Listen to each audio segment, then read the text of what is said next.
This is 1480 KRAE Cheyenne. Also being heard on translator K266CC Cheyenne at 101.1 FM.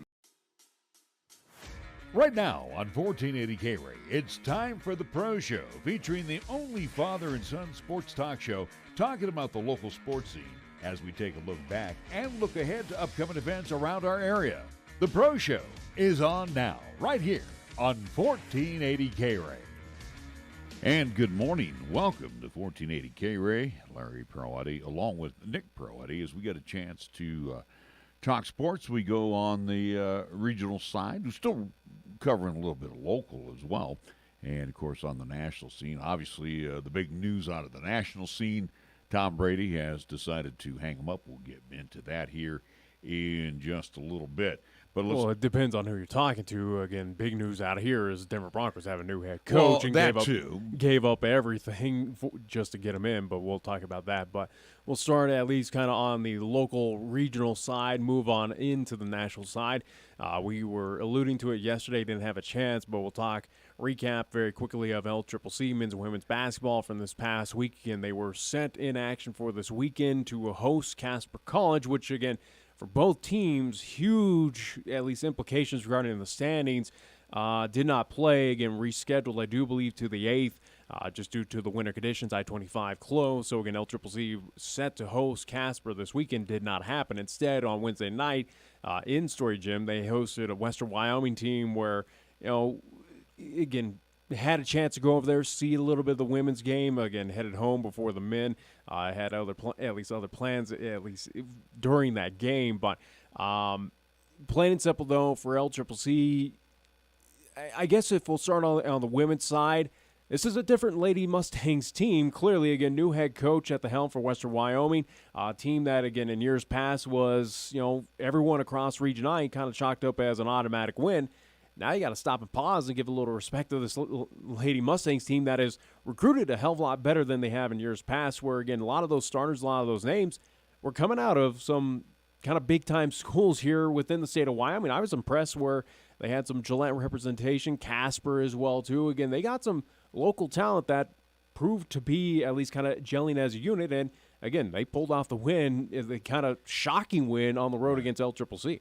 Well, the thing, too, and you saw that game, and then I talked with the sports information director, Caleb Burgraff, who does our stuff when we get into the baseball season, helps us out.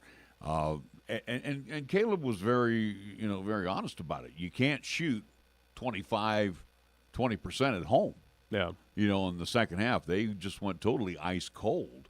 And again, too, like you mentioned, Western Wyoming, a different look this year. Mike Swenson, who has been coaching the Lady Mustangs over the last few years, is no longer at the helm. So, again, I do believe new coach, at least Coach Padilla, I do believe is new. Right, at least, a new infusion Wesley and Padilla, new direction. Yeah. As they say, whenever you bring a new coach in, new culture.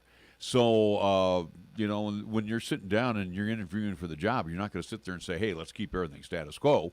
You're going to be, again, when you get to this level, the JC, D1, D2s, whatever the case may be, you're judged by wins and losses. So the Western Wyoming program, especially on the lady side, they had nowhere to go but up. But here's the question as well, too, and again, we'll get into the standings here in Region 9, at least on both the men and women's side, especially on the north side. Again, not so much taking a look at the south, but on the north side as of right now for Western Wyoming, how about this? Again, they are 11-9 overall, so again, a marked improvement, again, complete turnaround from last season. They're 2-0 in the conference play, and that's divisional play. Again, picking up victories, at least with LCCC being one of them. So, again, this Lady Mustangs team, as much as, yes, it's trending upwards, and, LCCC did have the poor shooting, you kind of wonder right now, did the better team win that Wednesday night? And, again, you look at the score, though, again, it was a 17-point victory for Western Wyoming, 67-50 in Story Gymnasium. I don't know. Again, Western Wyoming right now, don't disrespect the fact that they are unbeaten right now early into divisional play, 11-9, so they're above 500 as of right now. That's kind of a new team to keep an eye out, especially as we now look towards, divisional play, and we look towards that regional tournament. Once in a while you have those off games, And for the Lady Golden Eagles, they had an off half. I mean, they got outscored in the second half 46-20, 22 if I'm not mistaken. Shot 29% from the field. And again, that's on your home court. Yeah, well, again, your secondary home court. 20 turnovers, you can't. Again, not every night's going to be a perfect night, Nick. And this night was not a good night for the Lady Golden Eagles. I feel like you're disrespecting a Western Wyoming team where, again, in the 2 wins, as I alluded to, again, 17-point win on the road against LCCC, at home hosting Eastern Wyoming, where, again, we put them at one of the tops. Again, with LCCC, Casper, Eastern were kind of the favorites, especially in this division, to make some noise or at least a potential national tournament. How about this? Again, at home, again, it's in Rock Springs, but still, they got an 11-point victory over Eastern Wyoming, the Lady Lancers. So Western Wyoming, again, this is now that dark horse team. Keep an eye out, see where they are, and this could get interesting where now you got a 4th team as a potential contender. Northwest, again, I don't know what to make of the Lady Trappers right now. They sit in 4th place. They're 1-1, 14-8 overall. So, again, they are doing as well as I figured they would. It's got that feeling of it's kind of a 4-team race similar to the men's side that Western Wyoming's now a new contender of. They can make some noise here. I would venture to say when LCCC Lady Golden Eagles make the venture to Rock Springs, I have a feeling they're going to play a lot better. Again, I don't know. Now you got to travel that far away to Rock Springs. They've always done well over there. Okay, but again, that was teams of years past where Western Wyoming was winning 2-3 games a season. This is now a new breed of Lady Mustangs basketball. Right now, for Western Wyoming, you're riding high where you beat 2 of potentially the best teams in this division on the women's side. See, you're riding an umpteenth amount of confidence right now. I look at a couple things here. Michaela Bork went 0 for 11 in that contest at home for LCCC. Hallie Hester did not have a Hallie Hester night. She had 6 turnovers in that particular game. It was just one of those. It's one of those nights that you chalk up to that just everything went wrong. Unfortunately, it went wrong at home. I mean, they ended up shooting 29% from the field. They shot better from the three-point land at 35%. And again, too, you're right. Western Wyoming is a different team under a different direction. And, yeah, they are going to make some noise. But I would venture to say, again, with Coach Mack, that Ayanna is going to have this team, relive this film of this game, and they're going to be loaded for bear when they go to Western Wyoming. Does Western Wyoming win at home against LCCC in Rock Springs? I kind of lean towards, I think the Lady Mustangs can pull it off. Again, what I saw this past Wednesday night at Story Gymnasium, and again, nothing against the Lady Golden Eagles, but it was something that Western Wyoming wanted it more. It felt like they were the aggressor the entire way of that contest. They were being inside. They were getting those rebounds. They were playing. They were getting those opportunities where LCCC was kind of giving up on the ball. Again, in my opinion, of what I saw on that court that night, that, again, Western Wyoming was the aggressor. And is it a scenario that LCCC kind of walked into that contest, overlooked that team of saying, hey, look to years past where we beat them by 30 points, and, again, they're winning 2 games a season. This is a new breed. Speaking of Western Wyoming, on the women's side, again, they have at least they'll be at home hosting Central Wyoming. That should be chalked up as a win again against the Lady Rustlers. They're still struggling. The one that I keep an eye out, it's coming up this weekend, potentially Saturday at home, or at least in Rock Springs. Casper Western. See if they can make a little match. We'll see if they're for real. By that time, again, Western Wyoming should be 3-0 in divisional play. Speaking of which, again, looking at the standings on the women's side, Casper College, as I alluded to, top of the standings, and go figure, they are still in the top 25, 19-3 overall, 2-0 in conference play. Western Wyoming behind them, 11-9. They are 2-0. LCCC, they are 15-5 overall. They are 1-1 in divisional play. Northwest, right there, right behind them at 14-8 overall, 1-1. And then, how about this? Eastern Wyoming, they're 4-15. 4-15, 0-2 this season. They have really stepped back. Central Wyoming, again, that's a team that's had their struggles for many a season. They're 2-16, 0-2 in divisional play. But how about that for the Lady Lancers? We put them, again, look at what happened. They did last year. Again, they upset Western Nebraska. Yeah. And right now sitting at 4-15 this season.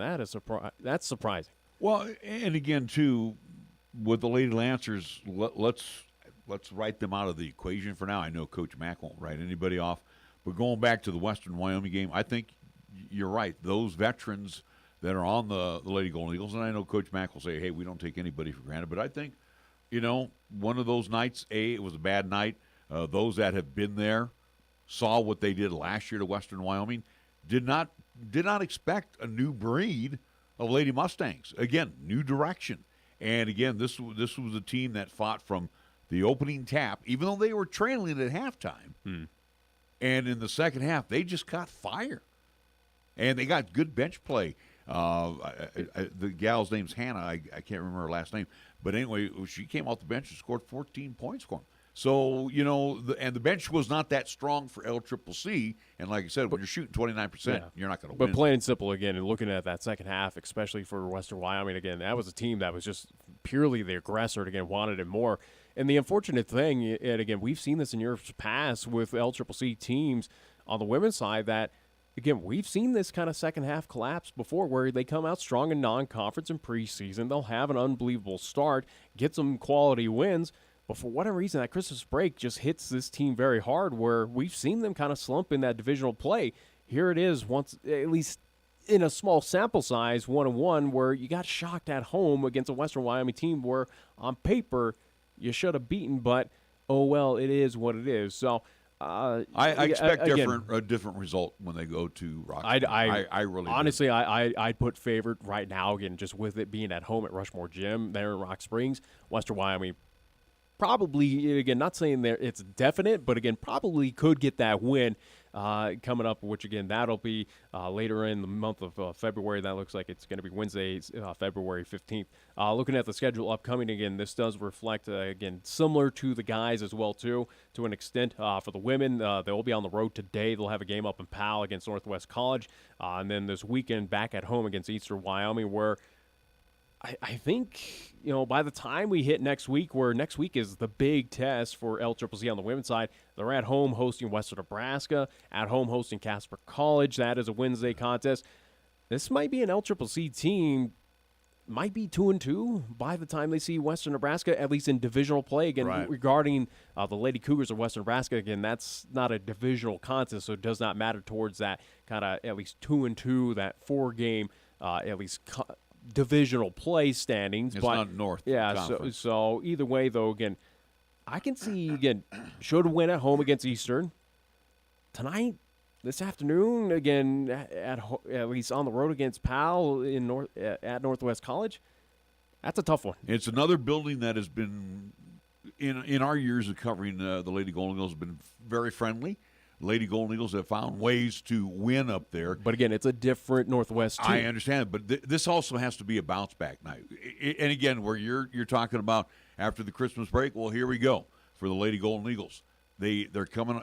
Really, if this is a team that's hungry, which I think Coach Mack has, a very hungry team, I think they're going to bounce back tonight, and they got to take it out on the Lady Trappers. They have to bounce back. Again, on the road, though, against this Northwest team. Northwest sits right now, again, 14-8 overall, 1-1 in divisional play. So, and we knew they were going to be good. We saw them last year, and we said, they matched up pretty well with the Lady Golden Eagles. And, again, they've been slowly but surely building that program back up. Are they contenders? Not really. I don't know. Not really. I don't think the Lady Trappers are, but I think for the Lady Golden Eagles, this is a must-win. They've got to bounce back. They without a doubt, they got to win to carry some sort of momentum. Again, where you have a long homestand stretch coming up here in the month of February, without a doubt. Again, LCCC with this loss against Western Wyoming and seeing the standings as it is right now. Again, Casper, we knew they are the top dog right now in the Region 9, not even just North or South, again, just the entire region, that they are the team to beat. Behind them right now, again, you got to put Western Nebraska. You can't disrespect that team. Otero in the South. Western Wyoming now kind of jumps up in front of me and before LCCC just due to the fact of this recent win. LCCC right now where you kind of put them on an outside shot to make it to that Region 9 championship game. Not necessarily winning it, but again, to make it to that potential. And obviously the main goal is to get to the national tournament. I got to step back and pause and go, we've seen this story before many a season with LCCC of where once we get into divisional play, it becomes a different squad for whatever reason on that court. So that's where I kind of worry. We'll see what happens tonight on the road. I don't feel confident, in my opinion, that LCCC can win against this Northwest team. It's going to be a tough game. Well, and I chalk it up again. I go back to you're granted a bad night. And I think that's what happened at Story Gym for the Lady Golden Eagles. Yeah, but it was a bad night against a good team. Yeah, I mean, I'm not going to take anything away from West Wyoming. I think they're on the rebound, and it's good that they got a new infusion of life as far as the head coach is concerned. I know Coach Swenson, talking to him, and I've known him for a long time. A little frustrated, but had some talented ladies, just couldn't put the right mix on the floor. Well, with Coach Padilla now, here's a situation where he's got his team, and he also inherited some of the ladies, and again with that new direction, he's starting to put a winner on the floor, and it's exciting. And again too, as well, going over to the men's side, you sat down with Coach Sosa. They already shown that's a winning program over at Western Wyoming. So again, they want to be like the Caspers. They want to have both men and women being very successful. But Western Wyoming, again, similar to LCCC on the women's side, were in recent seasons, they've kind of run into a little damage control during the divisional play where, let's go back to this Wednesday's contest, which again was a thriller that LCCC pulled off the home victory against Western Wyoming. Kind of shocking, to at least in my opinion. Again, I expected that Western Wyoming should have got a close victory against LCCC. I just thought that Western Wyoming was the better team in that matchup, but give credit to LCCC, especially with one Xavier McCord of just going completely off and getting the home victory by 2 points. I think, again, final score this past Wednesday, 88-86. Again, Western Wyoming, where they were, again, they still are. Again, it's a team you can't really disrespect, but they're far from, about 3-4 seasons ago where they were a top 5 team. They were pretty much cruising and being the number 1 seed. They're kind of running into a little bit of their struggles, and obviously LCCC this past Wednesday night exposed some weakness in that Mustang Well, and state. also, too, you look at Western Wyoming as well as LCCC. They've had some great basketball games, whether it was at the RAC or, we went over to Rushmore Gym.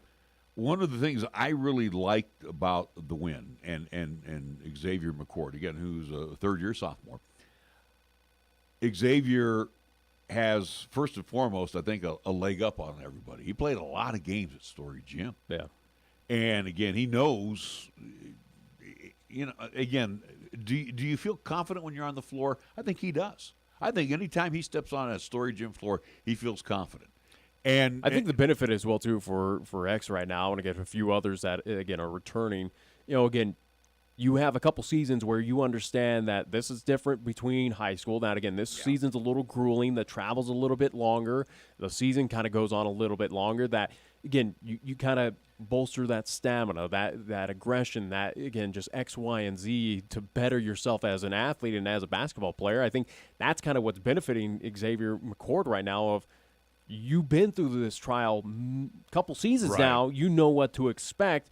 And if anything, again, it's proven to be that he's become a better player because of it. And again, it showed this Wednesday night against Western Wyoming at Story Gymnasium, where Xavier McCord didn't hit the all-time record, again, still held by Eric Oliver, again, what we saw here in town.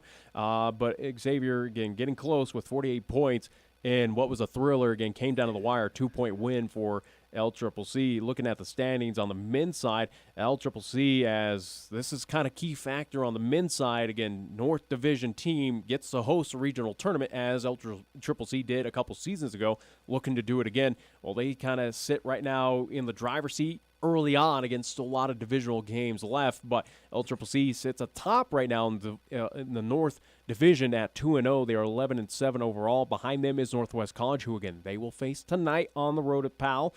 Northwest is 2-0. They are 15-7 overall. Western Wyoming behind them, they are 1-1, 14-8. Casper College, how about this? They are 1-1, 16-5. Eastern Wyoming 0-2, 4-17, and behind them is Central Wyoming at 0-2, 13-8. So how about this again? Outside of Eastern Wyoming, which again is a kind of shock of how far both men and women for Eastern Wyoming is really at least kind of taking a step back. You got 5 teams in this division that are all on the overall pretty damn close. Yeah. And this is, as we talked with Coach Salisbury, and we kind of previewed this Region 9 North for the men's side, this is going to be a dogfight, a battle, and so far it looks like it absolutely could be. Again, I think we talked about it a couple of weeks ago that whoever wins this division might have in the division 3 losses, possibly. Might be that number 1 seed with 3 losses, just due to the fact that, again, any given Wednesday, Saturday, whatever night, home or road, you don't know who the hell is going to pick up a victory. You go back and you look at the performance by Xavier McCord, 48 points, 10 boards. And again, you look back over his first couple of seasons, which were pretty productive seasons. And the thing with Xavier, you looked at, you never knew what his role was. Again, was he a center? Was he a forward? Was he a guard? He's got a good supporting cast around him. And I think where Dwayne has him set up right now, he can't be that scorer. And he also can be that guy that still crashes the board for you. This kid right here, and again, I'm not going to say anything about being a third-year sophomore, but you look at this. Obviously, he's going to be moving to that next level, and he's going to be an impact player because, again, he's just got so many skills. We look at Eric Oliver. Eric Oliver, he's a guard. But we saw Eric Oliver do all the things that Xavier McCord does. I don't know if it's from what they learned at Cheyenne East. I have no idea. But I'll tell you what. Some of it, again, regarding Eric Oliver, was kind of just out of pure necessity, just sort of the fact that a couple seasons for Eric again, you were the guy. You were the man. You were the main man. There was however many injuries, sicknesses, again, during the COVID year as well, too. Again, for Eric Oliver, it was just kind of pure necessity of, I need you to step up, and this is the reasons why, and here it is. And I think the same with Xavier McCord, where, again, we look towards last season, especially regarding X. Again, we had a couple major injuries to LCCC where X had to step up. And again, too, you look at his past performance at East where he was a center. And again, he comes out to LCCC as a power forward, but also, too, has been asked to bring the ball down. I mean, he's been able to – everything that Dwayne Salisbury has asked of Xavier McCord, he has performed admirably. And he's even played with injury. We saw him a couple times last year where he was hurt, and he still, still put in 20 points. But I'm very impressed with this performance. Again, 16 of 21 from the field, and he was 16 of 20 from the free throw line. So, again, 80% for the free throw line. That's pretty good. And, again, having that advantage. I'm sorry, but, again, you even though that's your secondary home, but, again, he's got a lot of games under his belt at Story Gymnasium, too. So, he's one of the few that's very comfortable. Yeah, the atmosphere for him is very comfortable when he steps onto the floor. And, again, not knowing how the buckets are going to, rattle around or how hard the floor is going to be. But he walks into comfortable surroundings every time he steps on the Story Gym floor. And I'm proud of the fact that he had that double-double for LCCC. And, again, you sat down and talked with Coach Sosa. We've known him for a long time. He's put together and, again, he's a disciple of Eddie Trenkel over at NJC. Coach Sosa got hit heavy with graduation. Again, well, we talked about a lot of those 3-year. And he had 1, 2, 3 guys that were, third-year sophomores. Yeah. Trost, Prim, and then the center that they had, Trey Pierce. Yeah. They're all gone. But you know what? All he does is reload. And, again, that's his reputation of coaching over at Western Wyoming. So, and, again, really, think about Western Wyoming. You're in Rock Springs. Do you really want to go to school in Rock Springs? And he has a good pipeline to getting some quality basketball players. But, again, very happy to see what Xavier McCord did. And I think the win for LCCC is a huge win. Again, you got to hold home court. I think plain and simple, again, as we talk how close this division will be, again, where the key factor is whoever's at top hosts the Region 9 tournament this season, that this is going to be a dogfight, and every win matters. Every single time, every single night. Again, it doesn't matter against who. You need those victories to at least keep your standing, or at least kind of keep that eye on the prize that is the number 1 seed. Again, who is the best team right now in Region I North on the men's side? Is it LCCC? Is it Northwest? Is it Western? Is it Casper? Is it Central, who, again, sits at 0-2 right now in the division, but they are 13-8 overall. The only team I would kind of sweep aside is Eastern Wyoming, again, 4-17 overall. But out of those 5 out of 6 right now are favorites. I think plain and simple are favorites and can be that number 1 seed if things go their way. LCCC, again, on the road tonight after the women's match. They will have at least their contest at Powell against Northwest College, who, again, are unbeaten as well. You got 2 teams. One team's going to pick up their first divisional loss. Overall, 15-7 for the Trappers, 11-7 for LCCC. This is a coin flip, but again, same with the women's side. You got to lean with the home team of Northwest. And again, we saw them last year. We talk about the women. We talk about the men now. For Northwest, they were improving. They only got better this season. And, again, that long road trip all the way up to Cody and then eventually to Powell kind of wears on a lot of bodies, and see how that kind of plays a factor in tonight's contest. And it's interesting, too, same thing with the Golden Eagles. For somehow, some way, some reason, they seem to always nip it out right at the end. So, again, like a game like what McCord had has to feed off onto the teams. Ben Hageman, Starks, I think in this situation here at Powell, and we saw what Anthony Molinar go down with an injury here. I don't know if you were with me on that trip, but the big guys have to show up here at this particular game. So, and again, because they're going to be focused on X. Yeah. So it has to open up the guard play for the Golden Eagles. But again, I think the Munlins of the world, these guys that come off the bench to help out McCray, they've got to be a force inside, because again, you want the Trappers to shoot from the outside. That's not their forte. They want to get inside the paint. They want to pound on you. Again, we'll see what happens with the outcome. Again, I give advantage both, again, in the men's and women's contests happening tonight up in Powell. Again, I give the slight edge to Northwest. Not saying that LCCC is going to get blown out in either or, but it wouldn't be surprised if both the Trappers and Lady Trappers come away with victories here tonight. Again, just the nature of, again, that's a long trip up north. And, again, just being at home. And these both teams have really stepped it up this season compared to seasons in the past. That, again, they've proven that they are, again, not that team you overshadow or overlook here in Region 9, especially on the north side.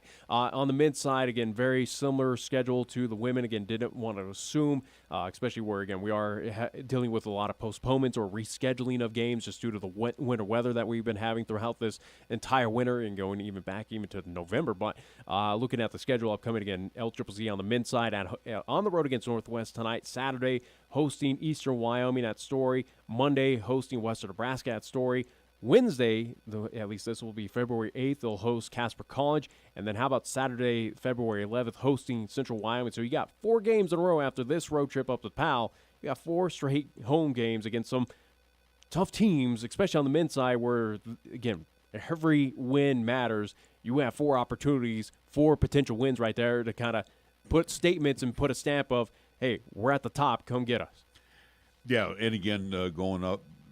See, I'm kind of disagreeing with you where you're thinking that in your opinion there's a possibility. I just think that building in Powell has been good to both the Lady Golden Eagles as well as the Golden Eagles. They find ways to win, and again too, not to take. It's a different season and 2 different teams again for Northwest. Yeah. I agree, but similar of what we just talked about, at least for this past Wednesday night with Western Wyoming. That was a team where, again, you chalked up it again for LCCC on the women's side. They were winning how many? Whether it was at home or road, we were winning minimum by 30 points against that Lady Mustangs team. Guess what? They just beat us by 17. So again, it's a different season. And teams, again, as we're seeing on both the women and the men's side, teams have vastly improved this season. Lesson learned: never overlook anybody in this conference. So I think the Lady Golden Eagles probably learned their lesson. I don't think they're going to come out flat against the Lady Trappers. The Golden Eagles have a little bit of momentum heading into this game. Yeah, again, I nobody's going to win by double figures tonight. I think it's going to be very close on both games. I think the Golden Eagles will pull out both victories for tonight. I expect a bounce back by the Lady Golden Eagles. We're going to take a break. We will be back with more as you are listening to the Pro Show. I'm Larry Proietti, along with Nick Proietti. We're back after these words. 1480 K-Ray is your home for live play-by-play coverage of high school basketball and football. To hear all the play-by-play calls of East, Central, and South football and basketball. You'll hear the conference action along with the postseason, and during the basketball season, 1480 K-Ray features both boys and girls games. Catch all the exciting calls on AM 1480 K-Ray, also streaming the games worldwide on the web at 1480kray.com. Message is for Shauna, my mom, who just finished her high school diploma. I wanted to say I'm so proud of you for finishing school. You told me it's never too late to achieve your dreams. I hope to make you as proud as you have made me. When you graduate, they graduate. Finish your high school diploma for you and for them. Visit finishyourdiploma.org to find free and supportive adult education centers near you. Brought to you by the Dollar General Literacy Foundation and the Ad Council. MHP is a certified public accounting and consulting firm located in Bow, Cheyenne, and Fort Collins, offering accounting, tax, and consulting services to businesses, not-for-profit, government, and individual clients. MHP takes pride in their commitment to providing close, personal attention to their clients. They also continue to invest time and resources in continuing education, state-of-the-art computer technology, and valuing their relationships with you. MHP is a proud supporter of local and UW athletics. MHP, 314 West 18th Street, or call 634-2151. Do you have Medicare and do you use a CPAP machine? This is a national healthcare alert regarding your CPAP supplies. Using a clean CPAP mask and clean supplies is important to staying healthy. The best way to make sure your CPAP equipment is clean is to get new supplies. If you have Medicare, we have great news. Medicare will pay for you to have new clean supplies every 90 days. We'll even do all the paperwork for you to make sure that there's little to no out-of-pocket cost to you. And you don't even have to leave your home. We provide free in-home delivery. So if you're a CPAP user and you have Medicare, staying healthy with new CPAP equipment is easy. Just make this free phone call right now to get started. Sponsored by Specialty Medical. 800-245-3098.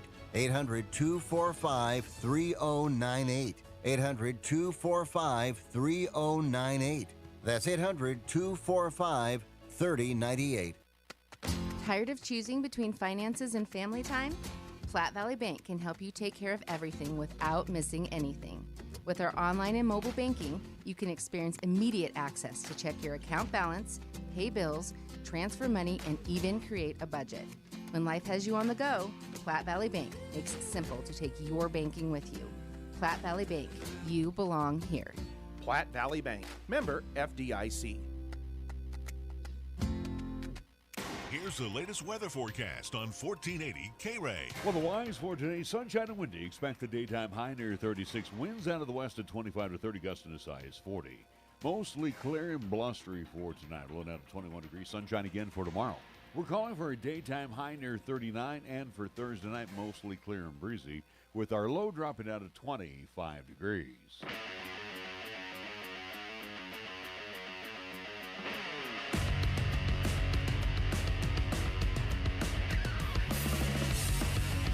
We welcome you back to the Pro Show. Larry Proietti along with Nick Proietti. And last night, probably before not a lot of folks, due to the fact that 80's been like crap. I-80, 287, again, I-80, either way, again, coming from Rock Springs, Rawlins to, again, Cheyenne over here. It's been a little rough. 287, I think, was closed as well. So, yeah, attendance, even with the fact that, again, you had two teams that are at the bottom of the Mountain West Conference standings, again, either way, I don't think it was going to draw a whole lot of fans for this Tuesday night contest at the AA, but either way, Cowboys, plain and simple, rebounding. They punished the Bulldogs. Yeah, I guess if you want to say that, again, it's a Fresno State team that's same vein right now, struggling, and again, dealing with a lot of injuries. The Bulldogs sitting right now, again, with the loss, 7-14 overall. They are 3-7 in the conference. Cowboys with the win, again, move up to 7-14 overall. They are 2-7 in the conference, but again, find themselves near dead last. Behind them is CSU, which that seems massively surprising to me. They have struggled through the conference. They're 2-8. CSU, I figured they would be a lot better this season. They had a lot of high hopes, but they are, again, no wonder why Wyoming beat them, at least at home, a couple weekends ago. But for the Wyoming Cowboys, yes, it was a solid win. You kind of expected that win, especially with Hunter Maldonado. Again, he's been back. I know that Thompson returned back. Again, at least he was kind of that big role. The sick bay starting to, starting to lighten up a little bit for the Cowboys. And again, Cowboy fans, where it's been a frustrating season for you, it's been just as tough for Jeff Linder because, again, too, when you don't have many options on the bench when you got guys that are down and out. And I think getting healthy right now at the right time. Because, again, here it is in February. You got to get healthy. Now, will they get even stronger by the Mountain West Conference tournament? That remains to be seen. I think everybody needs to get back. Supposedly, again, from what media heads that were out there at the AA, again, saw Graham EK, at least on the floor. He was in street clothes. It looks like there was no visible cast or anything on him. So, again, when he could come back, if at all, again, is yet to be determined. But, again, that's obviously a positive side that he's there. He was courtside. Street clothes, again, no visible cast as well, too. So could he come back by that time of the Mountain West Conference tournament? Obviously, again, Jeff Linder hopes, and a lot of Cowboy fans to figure it out. Yeah, a lot of Cowboy fans would hope that he comes back. He is a big playmaker, big difference maker. Again, something that other teams of the Mountain West Conference would have to respect this Wyoming team if he comes back. But, again, that's kind of the big question of if.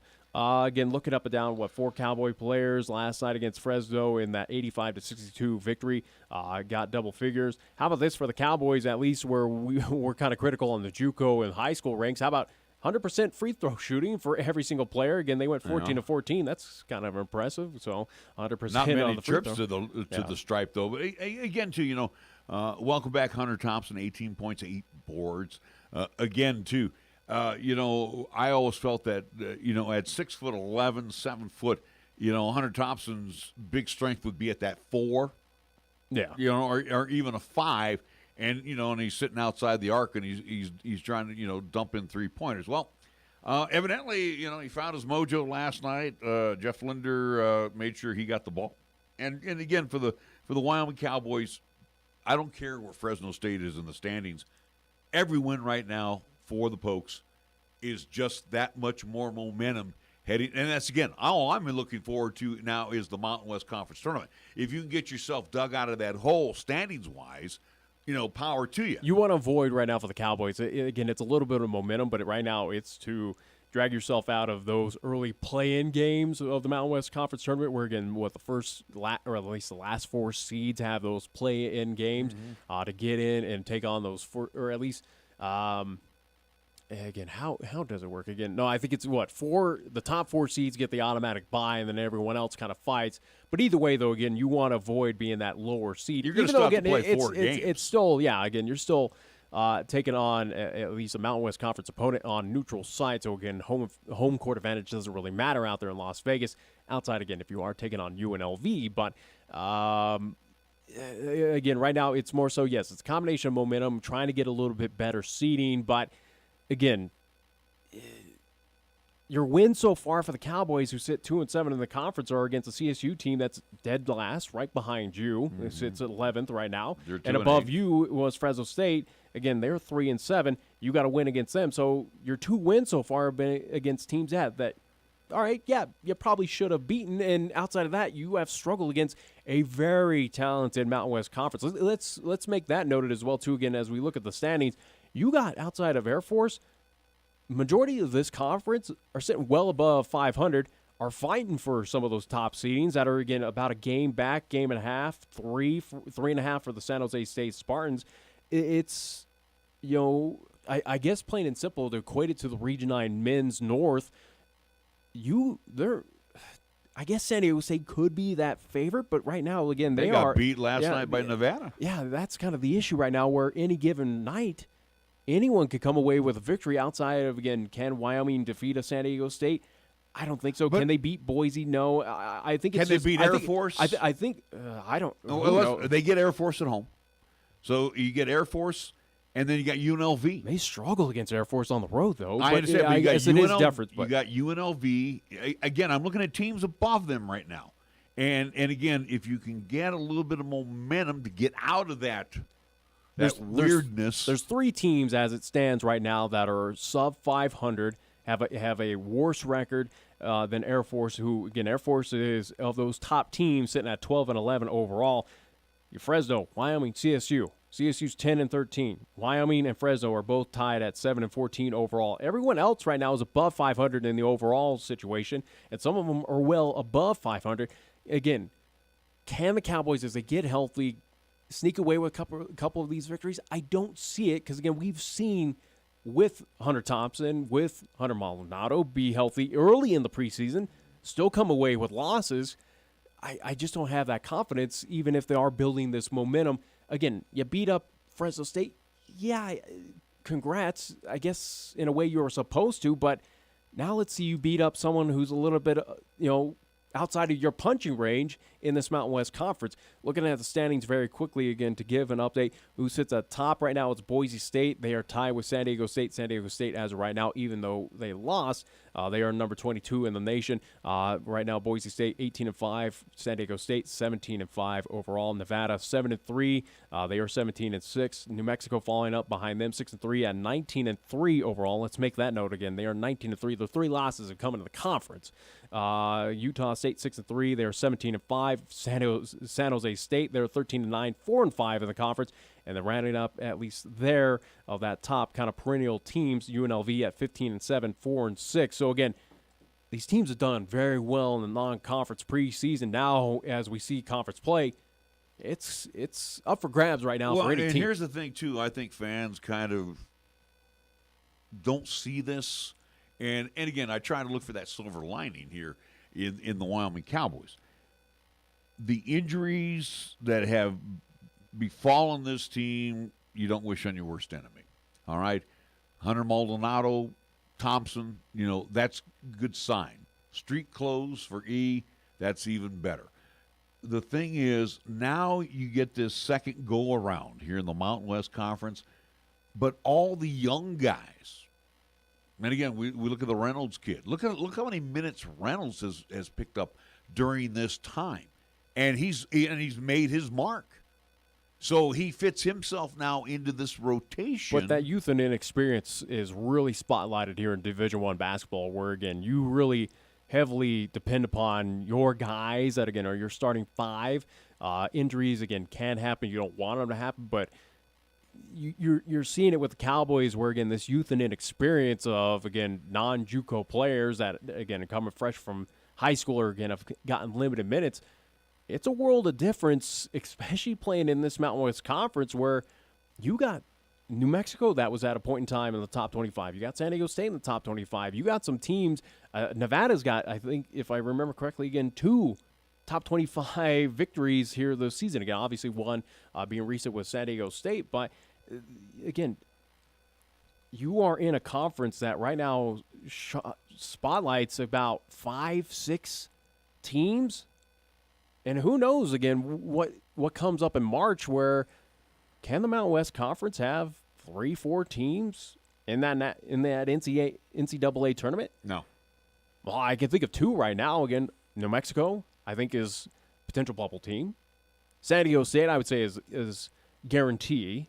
I don't think they're a lock. Boise State, again, they are another bubble. Then you got to throw Nevada in there as a bubble. Yeah, without a doubt. Like I said, there's my 4 right there where those 4 could get that respect and see how this talented this Mountain West Conference is and could get that nod into the NCAA tournament. Obviously, you get the guaranteed one of whoever wins the Mountain West Conference tournament, which, again, who knows who that will be.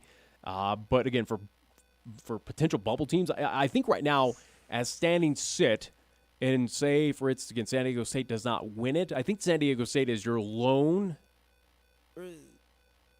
I'll go San Diego State and New Mexico are your two teams that I think could get that respect as automatic bids for the Mountain West Conference. If think, neither of them win the Mountain West tournament. I think New Mexico is a play-in just simply for the fact they're 19-3. And their 3 losses are in the conference. And the conference is not all that great this year. I don't know where you're talking about. I look at the conference. The conference, again, outside of your 3 teams at the bottom, are pretty talented. And again, there's some quality wins in the non-conference through a lot, San Diego for State, a lot of them. With their loss last night, they're out of the top 25.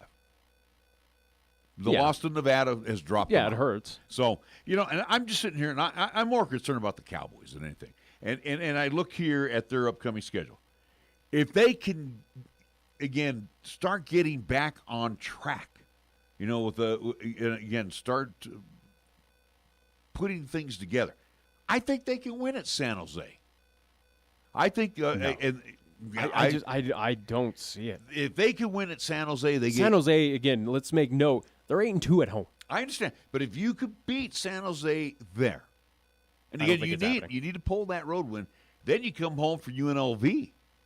I think those are 2 winnable games right there for the Cowboys. And then all of a sudden you start making that UNLV that's on momentum right now, 3-game winning streak. I don't see it. Again, you're kind of digging yourself your own grave right now with the Wyoming Cowboys of trying to pick up victories where, again, you got your victories. You got it against CSU and you got it against Fresno, maybe Air Force. But, again, we saw this Cowboys team go down, again, albeit, again, it's on the road at Air Force.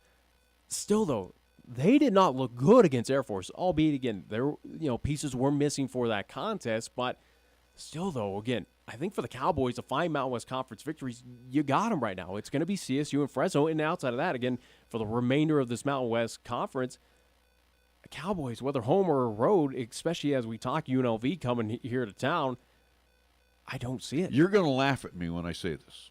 Of the 9 remaining games for the Cowboys, and I want to make sure I've got the number right, or the 8 remaining games, 2, 4, 6, 8, I can see the Cowboys going 6-2. No. I know you're going to laugh. No, but that's ridiculous. That is the most ridiculous statement I've ever heard, again, for this Cowboys team. Okay, and my 2 losses will be at Boise and New Mexico. I think they can win at San Jose. Just let me, again, just with the infusion of bodies coming back, because, again, it brings confidence. It also gives Linder additional options now. So, again, which, again, options you had months ago, and, again, still didn't equate to victory. But you know what? Again, a lot of these younger guys have got the experience now. They know what to expect. So, again, I even think they could beat Nevada. We've seen it on the JUCO side where, again, even that youth and experience that now get thrusted into that role. Again, you see those legs get tired. Again, the season weighs on them where, again, they're not used to that. So, again, we shall see. But looking at the remaining contests for Wyoming, again, wins, where do I see them? I'd say Friday, at least the 17th, home against Air Force, maybe. Utah State at home?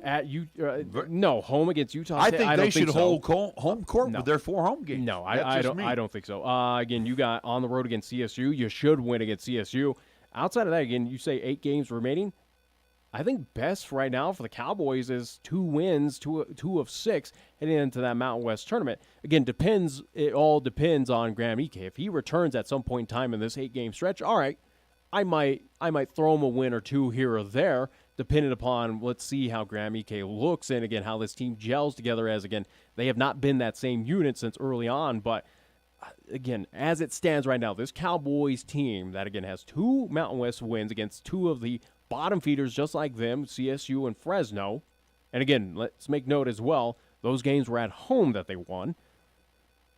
So, and again, they lost at Fresno. So, again, there's no chance to take on the Bulldogs to pick up a victory there. So they split with Fresno. That's what I'm saying. They're at home. I think they can sweep all 4 of those games. I even think Nevada and UNLV. Are you kidding me? No, I think they could beat UNLV at home. Utah State. The key is they got to win at San Jose State. For me, they've got to win. If they win in the South Bay area coming up this weekend, I think they can beat. I don't think so. I don't think. Again, I see them potentially 6-2 at San Jose. No, they're not winning. Home against UNLV, not winning.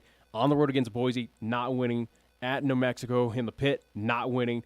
Home against Air Force, maybe. home against Utah State, no. On the road against CSU, should win. Home against Nevada, not happening. And on the road to wrap up the season, again, this is March 4th, before the Mountain West Conference Tournament, on the road against San Diego State. And again, who knows where they'll be, if they'll be back in the top 25. But you're not beating the Aztecs on the road as well, too. So, again, I think at best, as it stands right now, again, of what we've seen out of this team, even with Maldonado, again, healthy-ish, Hunter Thompson back. And, again, he's been in and out of this lineup throughout the season. But, again, with those pieces back and as it seems right now, I think best case scenario, in my opinion, for the Cowboys is a 2-6 remaining. Well, conference and there's schedule. actually 9 games because I didn't include 2 and March. 7. Yeah, but here in the month of February, that's where I have them going. All right, then 2 and 7, even worse. I go 6-2. I'll say 6-3. I think they can. Again, the road ones, I think you're disrespecting the Mountain West Conference. Again, those top tier teams, as much as they're beating up on each other, they still have that talent. And again, they're going to. I don't think they'll overlook Wyoming just due to the fact that, again, what happened last season where, yes, we know you're injured, but we respect of what potential talent you have a part of this team. But, again, Cowboys right now, I just don't see it. Again, home or road, even against Utah State, even against UNLV, Nevada, on the road, again, those road games, sorry, you don't stand a chance. Outside, again, San Jose, yeah, that is kind of a good test to see what this team is made of. Do I think they could win against the Spartans? I don't see it. But, again, Boise, no. New Mexico, no. San Diego State, no. For CSU, should. But, again, it's a rivalry game, and anything can go, especially when you go down I'm to four going columns. by, again, the season has taken its toll. Where teams have been running around pretty good shape, you watch towards the end of the season. The Cowboys are getting healthy. The end of the season. They're getting healthy at the right time. But, again, they got to gel together, and that's kind of been the key issue where, again, whether it's talking with Cody, whether it's talking with Kevin, where, again, this team's got to gel. It's got to get used to each other once again because it's been however many months. You're used to the current pieces that have been in and out of this lineup back and forth throughout this entire year. Again, Graham Ike, when he comes back, if at all, again, that's the question. It's if he comes back this season. He's not going to be 100%. I would think if He's they not bring even him close to back, 100%. if he comes back, I would say it's either Air Force or Utah State that we might see him on the floor. Again, for the Cowboys, the regular season right now, I think, is a wash. And if it goes as I think it could, again, the 2-7, rounding out into the month of March and heading into, again, Las Vegas for the Mountain West Conference Tournament, that's where they're going to have to make their damage. That's where, again, you would hope those pieces, again, including Ike, this season, you got to put it on his shoulders of if he returns, and hopefully he does, and if it is by the time of the Mountain West Conference Tournament, you got to hang your hat on winning that Mountain West Conference title. See, in which, again, if Ike is healthy and, again, this team gels at that right time, has that momentum going into the neutral site that is playing at the Thomas and Mack, they got a shot. It's going to be tough. It's going to be extremely tough with, again, Boise, New Mexico, San Diego State, Nevada in their way. But it's a shot. Like I said, I feel comfortable sitting here and looking in the eye and saying that the Cowboys, I think you're insane. I think they can be potential 8-10 at the end of the season. That's insane. That's unbelievably insane. Okay. Again, we'll see. We'll see what the final numbers are. I mean, this again. You say again. I'm not a big fan of. I'm not a big fan right now of all these players in the Mountain West Conference. And again, I'm not sitting here being brown and gold as well. But I'm looking at a lot of situations where you are healing up, and that's all Jeff Linder was hoping for, was getting back the key players at the right time. But in the interim, you've got a lot of minutes with these younger guys. So, again, now with the options, again, with Hunter Maldonado and Hunter Thompson, you've got 2 additional options on the bench now for Jeff Linder to plug in to that 5 that's on the floor. And again, I think it's going to gel a lot quicker than you are giving it credit. And again, if Ike comes back, that to me is frosting on top of the cake. I just, again, looking at how the season has gone, again, it really does. The season depends right now on Grant Ike because right now for the Cowboys, their only hope for postseason play is to win that Mountain West Conference tournament. That's it. Yeah. The regular season, again, and right now, even if they do, again, if you want to give them those 6 wins here for the remaining at least couple of weeks, it still doesn't mean anything where, again, they're going to be so far behind in the standings, they're going to have a lower seed and going to have to work their way to get to that Mountain West. Themselves up out of the basement. But it's still, though, it's going to be a tough road ahead. And right now, again, regular season, to me, is a complete wash. And I think you're going to see over the next couple of weeks that, again, they're going to limp into the Mountain West tournament. Right. And we'll see. Because outside of that, again, they're not going to the NIT. They're not going to CBI or CIT or any of this. No. They got, again, the Cowboys, plain and simple, if you want postseason play, got to win the Mountain West. Got to win the Mountain West tournament. But here's the deal, too. I almost want to say impossible. As you limp into the Mountain West Conference tournament, you don't want to open up with San Diego State. You don't want to open up with New Mexico. You don't want to open up with Boise, okay? And I don't even throw Nevada. There's your first 4 teams. But if you can get somewhere in that mid-pack range where you get UNLV or San Jose I sure as State. hell don't want to play UNLV in the first round at UNLV. Well, let's just say San Jose State. If you can get a San Jose State, maybe a Utah State, middle of the pack, if you can work yourself up here by getting, again, 6 out of 9 wins, I think the Cowboys, again, each win's going to boost their confidence that much more. Because, again, everybody's written them off. And rightfully so. And nobody again, expects anything out of this 7-14 is nothing to overlook. But and again, nobody expects anything. And only people that expect anything are the Cowboys. And, again, the Cowboys now are they're the dark horse. Are the horse. Spartans going to overlook Cowboys coming up this Saturday night out there in California? No. I don't think so. I don't believe so. I think San Jose State is going to realize that, hey, they still have some of the pieces from last year's team that put up, 25-win season. Let's still respect them. And, again, we still need to get this victory here coming up at home against the Cowboys. Again, it is the litmus test starts right now for the Cowboys where, again, they've had these pieces in play now for a little bit. It starts this Saturday night on the road against San Jose State. Does San Jose State blow out the Cowboys as we've seen in previous contests here in the Mountain West Conference? No. I think it could be relatively close. I just lean towards San Jose State. The Cowboys are in such a need for a victory on the road. This is probably one, if they can just pull this miracle off on Saturday, I think things are going to be okay for them. As of right now, again, looking at the matchup, again, and this is according to ESPN, the heavy favorite right now is San Jose State, about 80% in that one. And again, they don't really have over-under on this, but either way, again, right now, the pulse of the nation has for San Jose State heavy favorites for Saturday's home contest against the Wyoming Cowboys. And again, I would agree that Wyoming regular season's wash, 2-7. Right now, as it stands, of what we see this team as, 2-7 is the best they can wrap up this. At least 2-7 for the next 9. And you've said it without even saying it. Cowboys, they really have nothing to lose. So again, teams that are home, they know the Cowboys are coming in. They're down and out. They've been injured.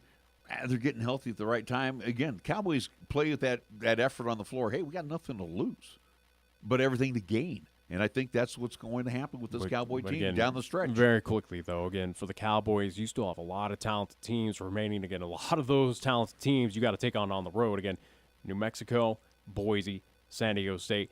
That's a hell of a 9-game stretch for you, again, to take on those 3 teams at their home places. And I'm not selling anybody short. I'm just saying I think the Cowboys. I think you're disrespecting the Mountain West Conference of those upper-tier teams, again, trying to overlook. Again, I'm trying not to disrespect them, Nick. I'm just saying I think the Cowboys can start ponying up to the bar and match up with these teams. All right, well, we are going to take a timeout. We're going to come back with hour number 2 of the Pro Show. I'm Larry Proietti. He's Nick Proietti. We're back after these words here on 1480 K-Ray.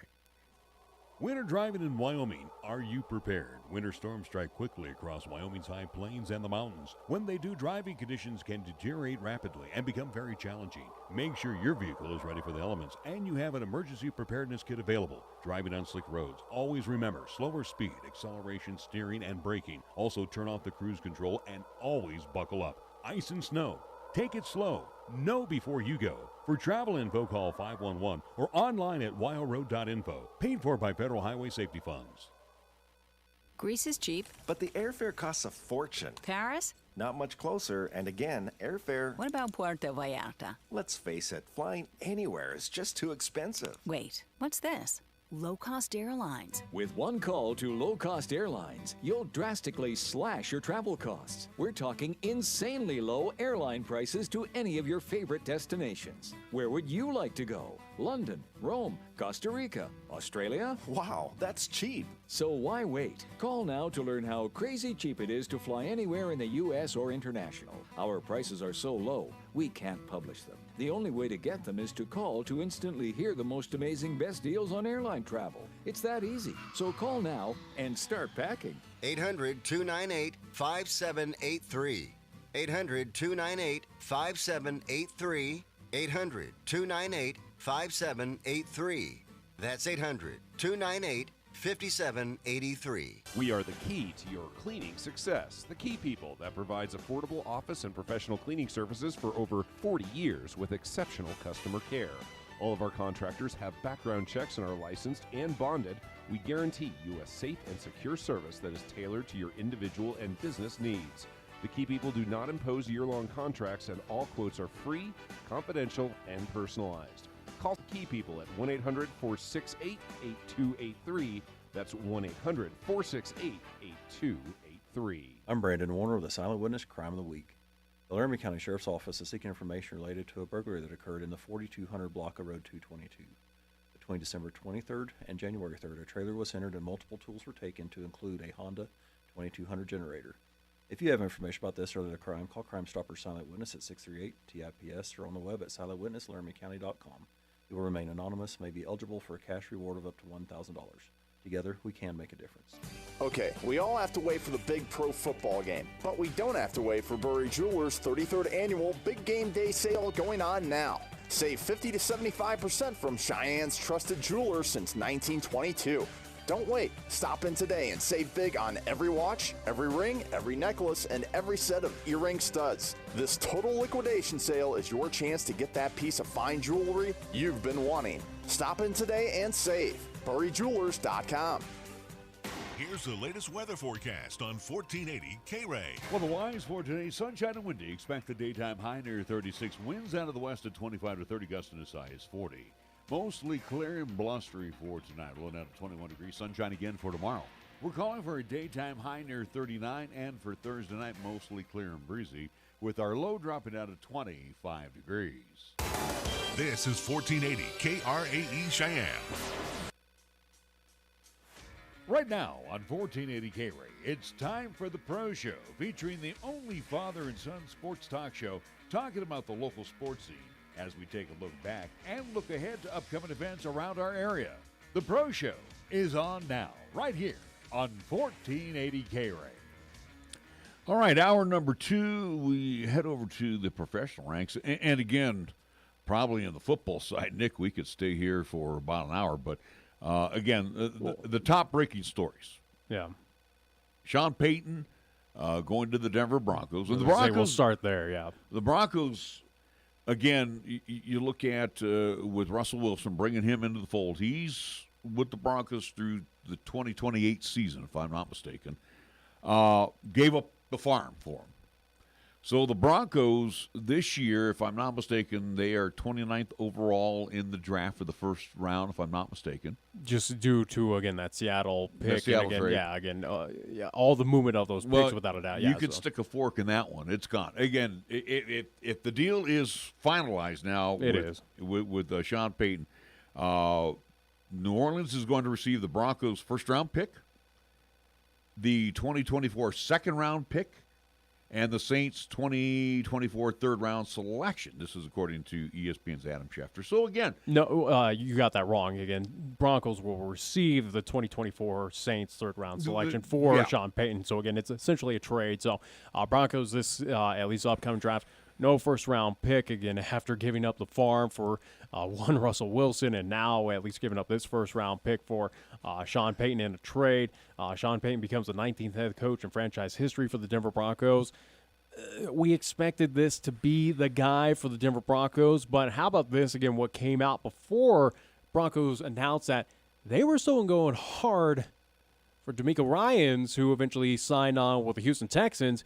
You got to love that if you're Sean Payton, again, for the Denver Broncos as well, too. That franchise was like, hey, Sean, you're not our guy. We really want this guy. We're still heavy on him. Oh, well, he went to the Texans. I guess we'll settle for you now, I guess. So, again, Broncos weren't full, again, from what it seems like, again, what has been out there on the social media side, again, from kind of the talking heads out there regarding NFL football, that, again, Sean Payton was not the number one pick. Broncos lost out on their number one guy to the Texans and kind of, it seems like, settled on Sean Payton. Well, and here's the deal, too, with Sean Payton. He comes with a big price tag. Again, he's going to be the highest paid head coach, apparently. Again, the Broncos, they don't have the cupboard's bare for him. If you remember, and again, for those of you that watched the movie Draft Day with Kevin Costner, and Costner was the GM of the Cleveland Browns, and he turned around and sold off their first three first-round picks over the next 3 years, and then he was dealing second-round picks, and it was like, you're giving away the future. Well, the Broncos, by getting Russell Wilson last year, gave away some of their future. Now gave away everything, gave away their soul, essentially. I understand that. Russell Wilson is still not the guy. And now with Sean Payton, what's left of your soul, you've given away. Pretty much. So, again, will Sean Payton be the impact coach that the Broncos need? Not next year. No. Offensively, they'll be okay. I don't think they're going to be great. I think he's a very good. He's a good offensive mind. For the offense, you can only go from this past season. Right. Again, this last year offense was atrocious. Was one of the worst. So again, you can only go from up from here. Sean Payton, will he change his team around immediately to a playoff contender for next season? No, not especially in that AFC West where, again, you got Kansas City that's at the top of their game right now. You got the Chargers that, again, might be a little bit better and a little bit improved. Might be better than the Raiders. Who knows with the Raiders? Again, the Raiders right now, again, interested. They will move on from Derek Carr. Evidently, again, it seems like Aaron Rodgers is the favorite now to at least land that QB position out there in Las Vegas. Yeah. So we shall see. Again, who knows how aggressive Vegas will be coming up in the offseason. They might even trade for Garoppolo. They might. Who knows right now? Again, it's going to be an interesting offseason for a lot of teams as now head coaches start to kind of get at least stand pat around the league. Again, now for the 49ers, again, as I mentioned with D'Amico Ryans, again, former defensive coordinator, moving on to the Houston Texans. They got to fill some voids. Obviously, New Orleans is now going to fill a void at their head coach position. So, Peyton's gone. Oh, Peyton, I guess that's correct. He's been in the booth. Yeah. So, and again, they had to get first permission from the Saints.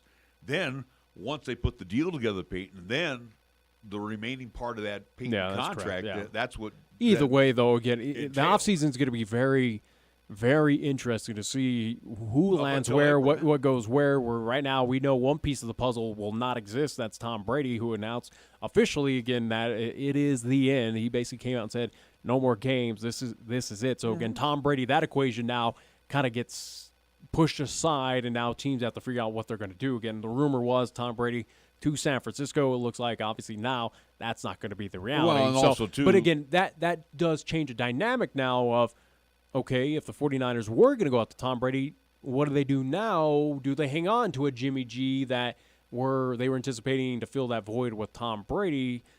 Who knows? But for the Denver Broncos, Jimmy G want to stay with? Let's stop right there. Does Jimmy G want to stay with the 49ers? Because in my book, I think they're still high on Trey Lance.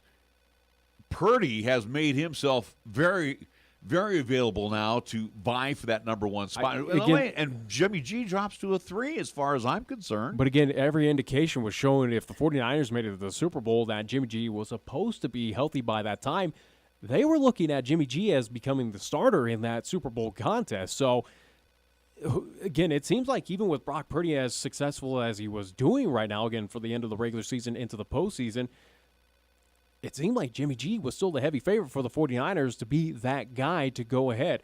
Trey Lance, we saw for the small sample size that we got this season, who, again, was announced as the preseason starter, Trey Lance is not that good, or at least he was not ready for NFL season. So, again, Niners on the QB side got a lot of questions. That's a team to keep an eye on what the hell they do, where they go, and what they try to court, and again, especially with no Tom Brady now. See, and then you look at Tampa Bay. Do they look at a guy like Trey Lance just simply for the fact Jimmy G? Yeah, who knows? Because again, an RPO would be perfect for the Tampa Bay Buccaneers right now.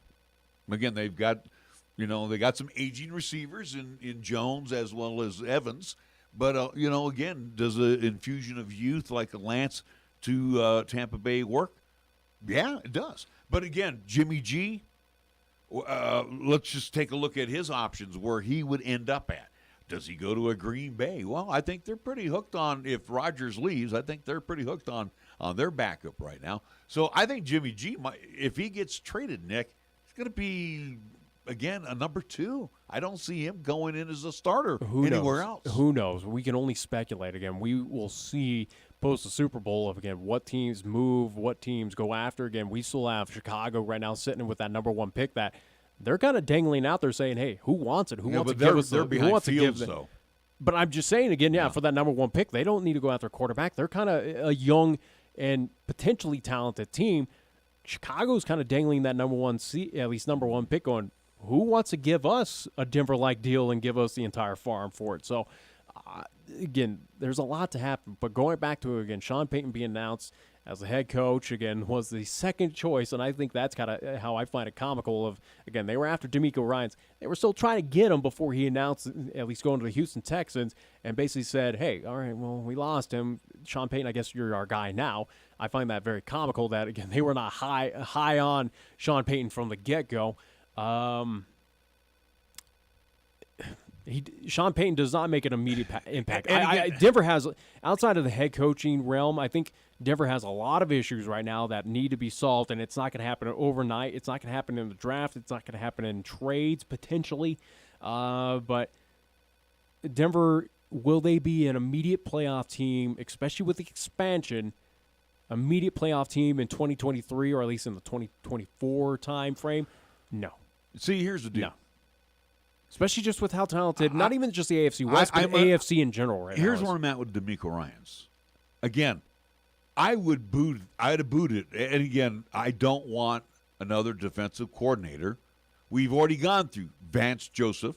We've already gone through Vic Fangio. Defensive guys. Yeah, that's what. No, wait a minute. Let me finish. You bring DeMeco Ryans in. He's another defensive guy. Saleh has he's turned around the Jets. What are you talking about? He's slowly building up the Jets. Yeah. It's taken him a couple of seasons. So, again, for the Denver Broncos, where you're saying it's not going to happen this year, getting a guy like Sean Payton, the Broncos organization is expecting Payton to turn that under 500 record at least to 500 or be a playoff contender. It's not going to happen next year. But that's what their Broncos are thinking. It's not going to happen. I don't see it, especially where, again, you look at some of the up-and-coming AFC teams where, again, right now, favorites of the playoffs for next season, Kansas City, Cincinnati, Buffalo, Miami is a fringe. Who knows with the Jets? You look to the South, again, with Jacksonville, what they did. Again, who knows who comes out of the South? Again, do the Texans all of a sudden become at least that playoff team with DeMeco Ryans? It's not going to happen. But, again, Colts, Titans. Again, you look to the West where right now you have 2 guarantees with Kansas City and you have with the Chargers. That kind of fills up a lot of spots right there where, again, you're filling it up. And, again, I also shouldn't neglect the North where, again, I mentioned Cincinnati. Who knows with Pittsburgh? Who knows with Baltimore? Baltimore made it in. Who knows? Again, Baltimore's got a lot of questions right now. Again, will they hang on to Lamar Jackson? That is to be determined right now. A lot of things have to happen. But as of right now, as it stands, the NFL landscape, Denver Broncos are not a playoff team, even with the additional add-on of Sean Payton. He'll get them in the right direction, but it's not going to happen overnight. This is going to take some time for the Broncos, who, again, did a lot of harm with a lot of these coordinator hires. And, yes, going back to your point, this is something I said as we were previewing this hire for the Denver Broncos of you got to get away from this coordinator crap. You got to get a guy that's a proven winner and a proven head coach. You got it with Sean Payton. Again, I just find it comical that they still try to go after a defensive coordinator in DeMeco Ryans. And nothing against him. He was phenomenal with the 49ers. Again, that was the best defense in all of NFL. But you've tried it with Fangio. You've tried it with Joseph. It didn't work. And you tried offense coordinator Hackett. He was absolutely horrible. Yeah, he's not his dad. So plain and simple, again, Broncos, this was the smartest move that they could make. I think it's the best move. Yeah. But again, it's not a move that, in my opinion, moves the needle immediately of, oh, watch out, they're now a contender. Sorry, it's not going to happen. Where, again, the Denver Broncos did so much damage over the past couple seasons since Super Bowl 50 that it's going to take some time for them to get out of that darkness and get back into that relevancy, not even just in the AFC West, but, again, AFC in general, that it's going to take some time. And we'll see what happens with Sean Payton. Can he turn around Russell Wilson from where he has been with Seattle, the last season with the Broncos? Can he make him back into that superstar? Possibly, maybe. I still don't believe in Russell Wilson. Well, see, I think that Russell Wilson, again, is not and will not be that same Russell Wilson that we saw get to the Super Bowl a couple of seasons ago with the Seattle Seahawks. I just don't see it. You see, with Sean Payton, and again, I don't know if I'd want to come and coach the team right now because, again, there's no future. And what can the Broncos do in the offseason to, like you threw out the Chicago Bears first-round pick? They got What do you got to offer right now? You got names. You got players, again, whether it is you're gonna get rid of Judy, you're gonna have to dangle a piece like that out there and go, hey, we have him and we're willing to move on. Again, I think that's what Denver, because again, clearly you don't have picks to give up right now to kind of trade within that or use that as an option. But yeah, again, I could see that, and again, I don't think Denver's going after that number one pick with Chicago. I don't think that's a reality at all. I'm just using. But I'm just saying again to get pieces to get established vets that are available. Will Denver be aggressive, at least regarding free agency? Maybe. I think that's the only route. The only route they can go. That's what they're going to have to hang their hat on. Yeah. But you're fighting with a lot of other teams that might look to free agency for some big names and go, hey, we're going to put up a little bit more dough. We're going to at least look at a longer term contract or this or that. We're going to go that extra distance that Denver might not do. Who knows right now? Again, let's go. Free agency is going to be the hat that they're going to have to hang on, at least for the Denver Broncos. Let's just go with the quarterback position. Do you see? I would say no. I think they're going to be behind Russell Wilson. Yeah. You have to. Again, with everything you gave up, you gotta go with the guy and make him your team leader because, again, you gave up so much for him. You can't just toss him to the side. That'd be ridiculous. Well, and again, too, where do they need help? They need help on the offensive line. Defensively, they're adequate. So, you've traded off most of the big stars. Or lost them to corner free agent. safeties probably bolster that. Maybe look at a running back. Again, I think right now the big concern is offensive line, without a doubt, and then your backfield. I think plain and simple on the defensive side, again, it's a backfield of corner safeties. You got to find someone to shut down. And, again, where you look towards that, again, who are potential free agents, we'll see if the Niners do resign. But, again, I know Travarius Ward, some of those corners and safeties right now, again, a part of the number one defense in the land, are up for grabs potentially if the Niners do not re-sign them, which all intents and purposes right now, again, from my understanding, again, reading some of the kind of dirt sheets, that 49ers are looking to resign most of their available free agents. So we'll see.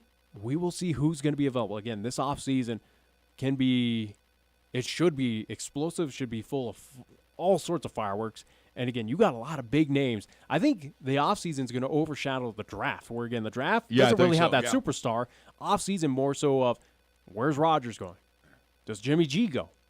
Where do some of these big playmakers that were on the defensive side, again, for these playoff teams, where do they go? Well, who knows with Dallas right now? Again, do they move on from Prescott? Ezekiel Elliott? Yeah. Well, do they kind of fire sell? And it's funny, the players now in the NFL, the Walton family in Denver, York's in San Francisco. Again, we're talking money. We're talking silly money. Again, I always say this. Same thing that happened in Minnesota with Kirk Cousins. Kirk Cousins, Jimmy G, that was stupid money that they threw at these guys.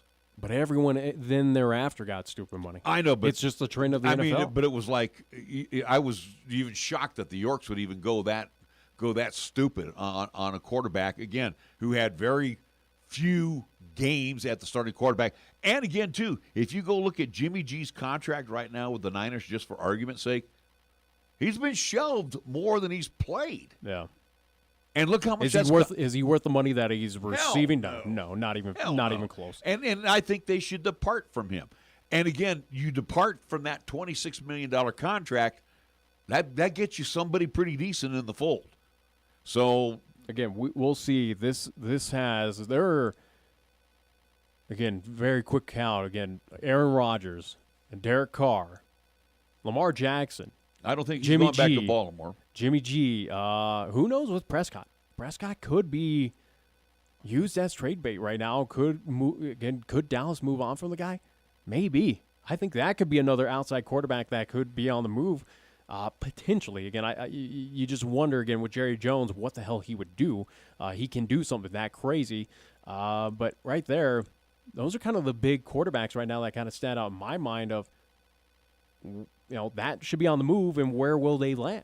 Right. And a lot of teams, depending on, again, where they're going to land. Again, Lamar Jackson, could he come to San Francisco? Who knows? Who knows what I think right now a lot of this stems on what the 49ers do here in the offseason of who they re-sign, what do they do with Jimmy G, and who are they going to be aggressive for? Can Aaron Rodgers return to the Bay? As much as he's entertained coming out to San Francisco, I think you were probably closer on Vegas than you were on I think San Francisco had their opportunity a couple seasons ago and didn't do it. Didn't pull the plug. Yeah. And again, same on Jimmy G. Should have pulled that plug last year. They should have pulled that deal off, and they didn't do it. So, again, and like you said, Chicago Bears dangling that number one pick. Do they get one of these big teams go after it? Yeah, I was going to say, does someone go after that where, again, for instance, with the 49ers, they don't have a first-round pick. No. Can they offer up something that, or at least offer up something that the Bears would want? Bears need help everywhere. Yeah. They do. Defense-wise, they need it, and again, Niners have that. But again, do the Niners want to win now? You're not going to win now in the draft. Albeit, again, I say that again, Brock Purdy led them on a phenomenal ride here, but the Niners want to win now. I don't think they're focused on the draft.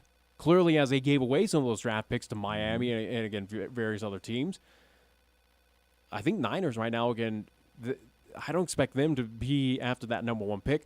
I don't expect a whole lot of teams to go after that number one pick of Chicago. I mean, if we'll pick on the 49ers right now. Let's take a look offensively. What do you need help at? QB? Yeah, I would say quarterback. That's your question mark right now. Go over to the defensive side. Quarterback, you would need some line help. We know the line had a little bit of issue. And we know, again, you got Williams, talent. He's aging.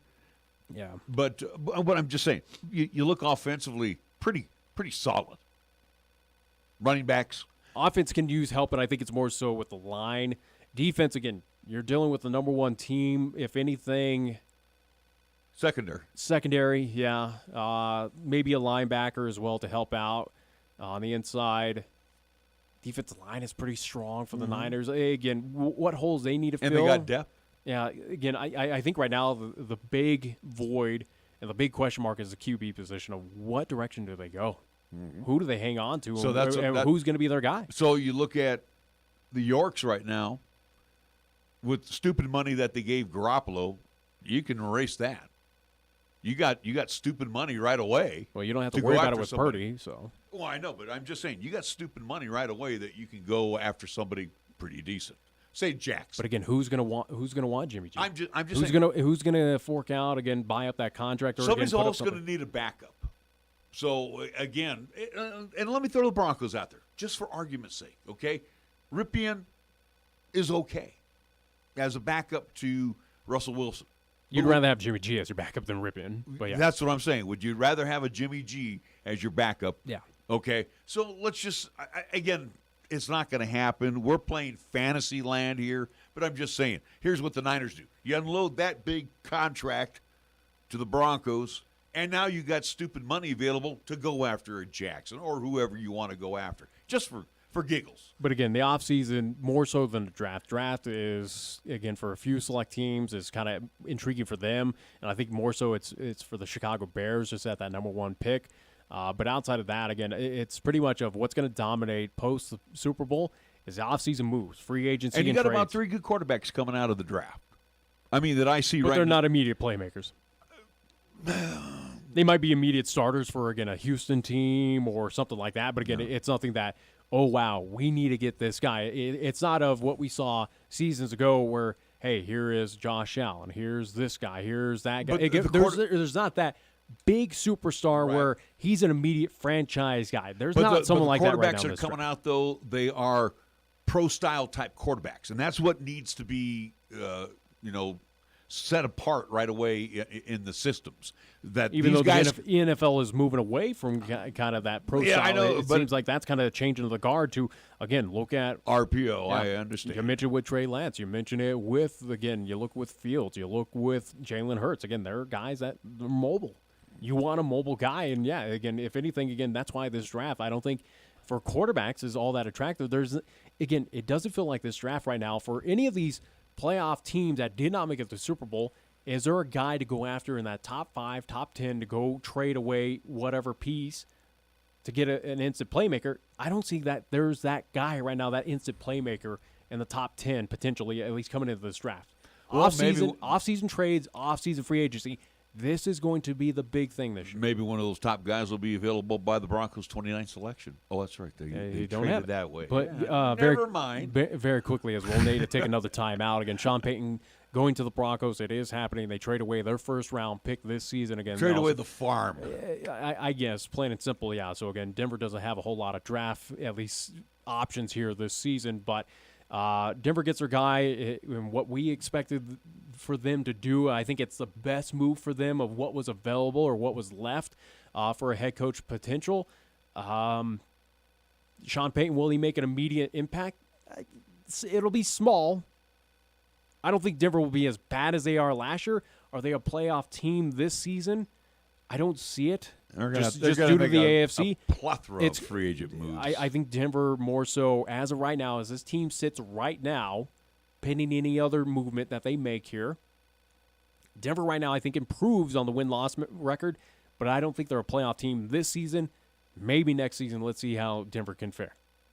Yeah, we'll see. And again, bringing in Sean Payton, who is offensive-minded.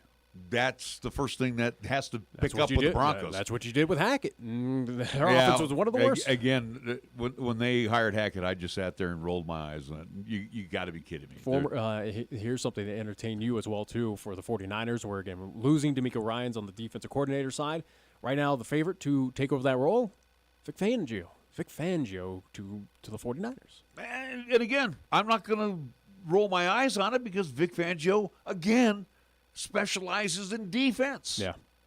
So I think when you lost Saleh, and I got to be real honest, when you lost Robert Saleh, I thought that was a big chunk taken away from the 49ers. But give credit to D'Amico coming in. D'Amico Ryans was a disciple. If anything, D'Amico had a better defensive scheme, better defense than what Saleh had. And again, who knows where the 49ers will go. But again, if they go after Vic Fangio, you can only hope that, again, he can carry this number one defense into next season. And he's a standard guy. He's a 4-3 guy. Yeah. So I think and that's the way the 49ers like to play. So I don't think they're going to miss a beat under Vic Fangio, but that's his specialty. If he's hired. Again, he's favored right now. But I'm just saying one of that's his specialty, though. And again, you're getting your specialist in. Same, going back with Sean Payton real quick. You're getting a specialist in to run the ball club who's been there, got a Super Bowl ring, but also, too, his specialty is offense. And if he brings his old staff or some of his old staff members in, you never know. You never know with the Broncos. All right, we do want to pay some bills. This is the Pro Show. I'm Larry Proietti, along with Nick Proietti. We're back after these words. Hop into the K-Ray Time Machine each Monday through Thursday for the golden age of radio, featuring famous radio classics such as Jack Armstrong and Suspense Theater, along with pioneers in the entertainment industry like Bob Hope and Abbott and Costello, along with many other performers who've captured our ears many, many years ago. Join us for the golden age of radio Monday through Thursday, 8 until 10 p.m. on 1480 K-Ray, also 101.1 FM, and you can also stream all of our programming on 1480kray.com.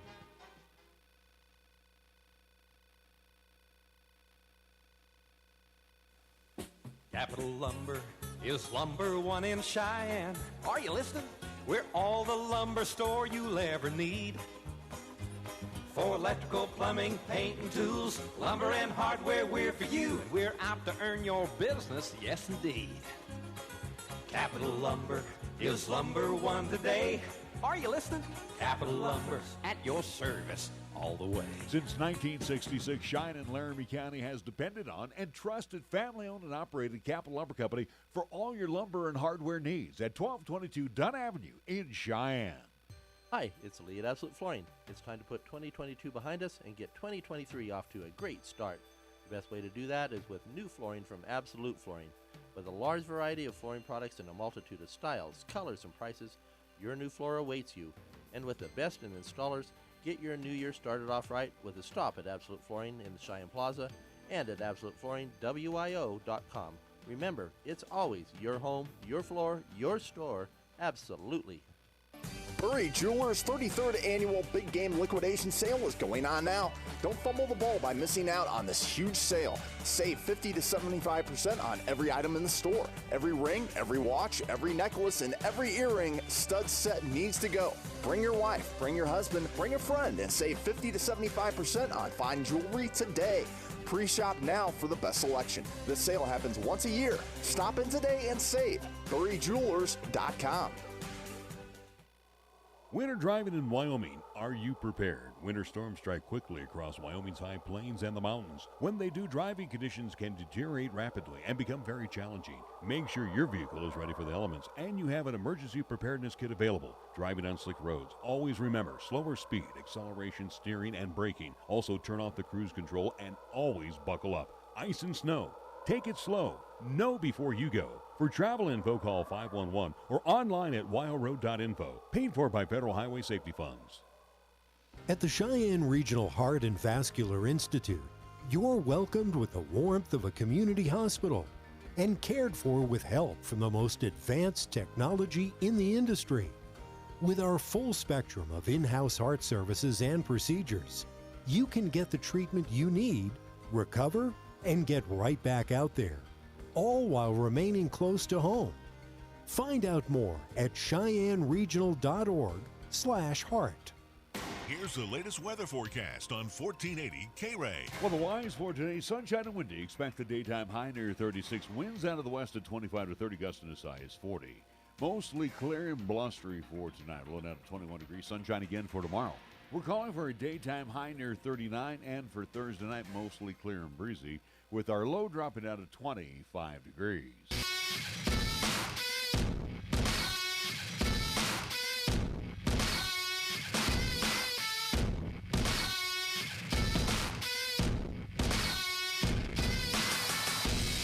We come back to the Pro Show for a Wednesday afternoon. Larry Proietti along with Nick Proietti.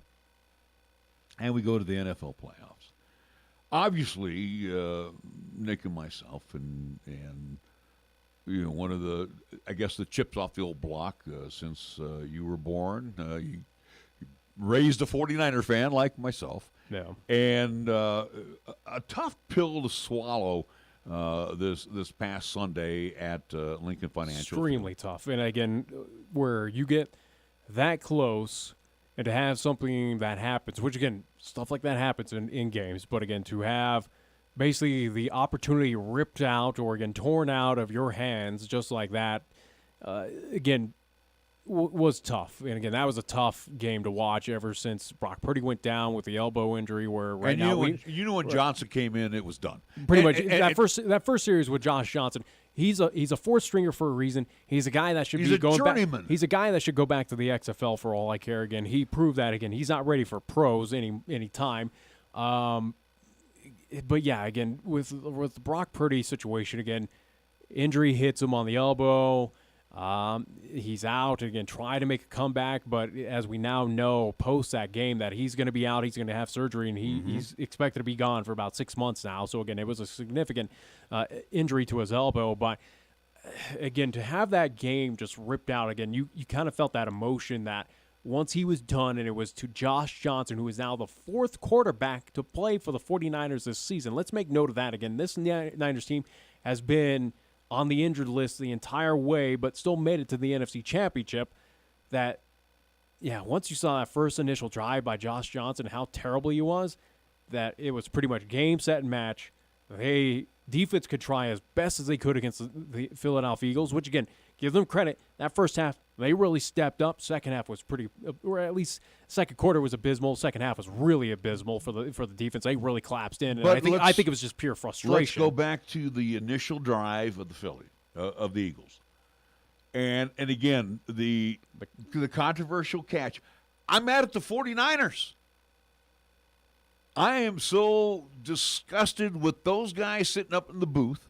Yeah, this is somewhere the personnel should have really stepped up. And did not relay that message down to Shanahan. And give credit to Philadelphia, who were quick on it. They charged right down. Yeah. Give credit to Philly, though, again, immediately as that catch was ruled a catch, got up to that line and said, hey, no time to challenge. But, yeah, again, Niners, and again, for Kyle Shanahan, should have been on top of that, should have relayed, should have had that red flag in hand to at least challenge, which, again, we now post-look. And, again, would that have been the difference of this game? No, clearly, because, again, it changes the dynamic. It was a tone setter. That was a tone setter right away because, again, even watching it, you had doubts. We, as fans, had doubts, okay? And then they went to commercial break, came back, said, hey, this is an incomplete pass. Well, the Niners, what are the guys doing up in the booth? That's what they're supposed to be doing. Relay that information down to Shanahan, get the red flag out. No, they didn't do it. So does that change things around a little bit? Yeah, it kind of spelled the doom of what was happening this Sunday afternoon out there in Philadelphia for the 49ers, where, again, if you go back and that play was challenged and, again, overturned, which, again, it would have. But I'm just saying, again, does that change the outcome of this game? No, just due to the fact of what happened with Brock Purdy. Again, that injury seemed like it was bound to happen. And, again, instead of a 31-7 loss, again, it's now just down to, 24-7. So it's a situation that still they would have lost even if that was overturned. But you don't know that, though, because here's what happened, though. You go back to that situation, Eagles lead 7-0. Next drive, the 49ers are moving. Purdy gets hurt. They fumble it. Again, they rule that a fumble, not a pass. Niners hold. Niners come back and score. It's tied 7-7. So, again, I hate to go back and cry sour grapes when I'm not going to. But, again, the dynamic was changed just by one play. I'm not blaming the officials on that one. We'll get to the next game when we start championing on some You could blame the butts. officials a little bit, especially, again, they were really heavy for whatever reason on the 49er defense. And, again, some of them were rightfully so. Again, a couple of the face mask calls and stuff like that. But, again, some of them were just, what the hell are you doing, at least referees, where it felt like, again, it was flags flying every single play. I felt the Niners were like the Raiders. I really did. Yeah. But I'm just going back. A team that was one of the least penalized in the league, and again, all of a sudden here in the NFC Championship, we're tossed them left and right on this defense that, again, is one of the best. Well, here in the they did it in front of Roger Goodell because he was there at that game. So Roger Goodell got to look at what the ineptness that he's hired. But too bad he wasn't in Kansas City for that game. But before we move on to the AFC Championship, again, Philadelphia does move on again back into the Super Bowl for the at least second time in about 4 or 5 seasons. So they're a good team. Let's tip our cap to them. They're pretty decent. Yeah, they're solid without a doubt. Give them respect. Again, had a feeling they would give the 49ers a fight, even if Brock Purdy was in. But again, what a tough pill to swallow for that NFC Championship game, and again, especially with us being Niners fans, where again. We went through all these injuries on the QB side to have Brock Purdy kind of step up and shine as he has here, and to basically watch your season just get eliminated on one play, just one hit of the elbow, and watch Josh Johnson go out there for one series, who looked awful. You knew the Niners were not winning that game as soon as he stepped on that field. Again, I guess in a little bit of sour grapes, the true better team win that game? I don't know. Are they? I don't know. Are they evenly matched? Absolutely. Does that score reflect of the true reality of what that game could have been with Brock Purdy in the full 4 quarters? No, I don't think so. I think 49ers had a legitimate shot. I'm not going to argue with that, but I will say this on behalf of the 49ers. Even though they lost their first game, the McCaffrey trade really propelled that team. Because, again, Niners have been good. Let's go back all through the years, Nick, and we go back, even the championship years that they've won Super Bowls. Yeah. They've always had a great running back. Again, whether it's a Roger Craig, to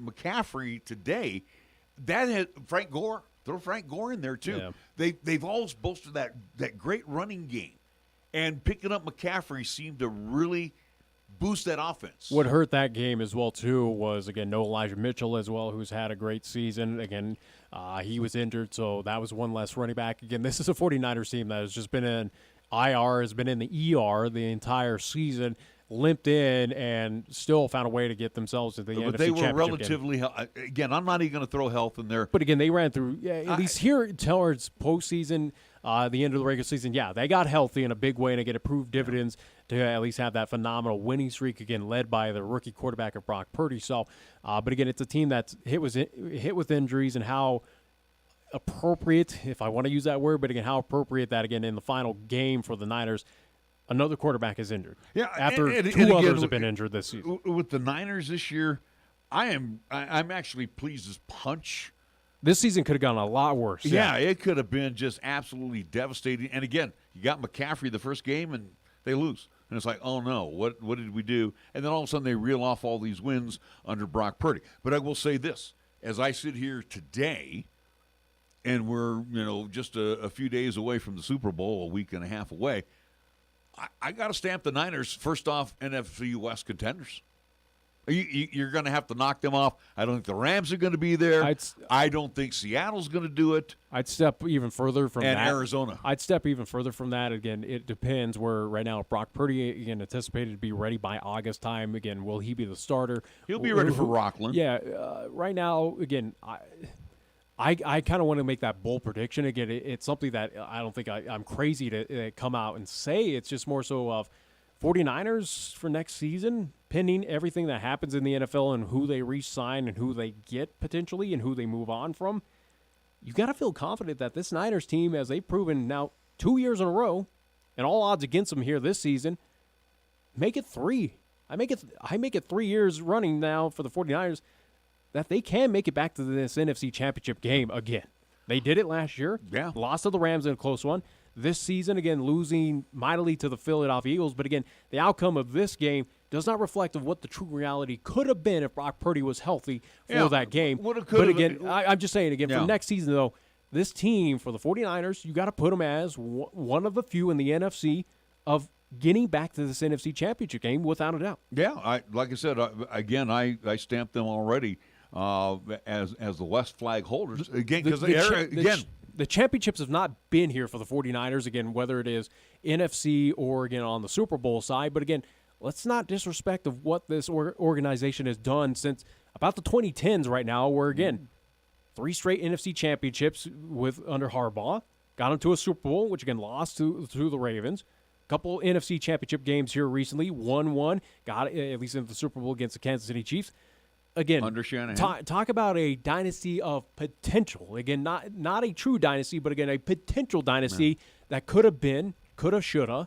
But look at what this Niners organization has done in the past decade and a half of, again, they've made it to the promised land. I'm looking here just in the West, and I'm looking right now where Arizona, you just can't keep Kyler Murray healthy.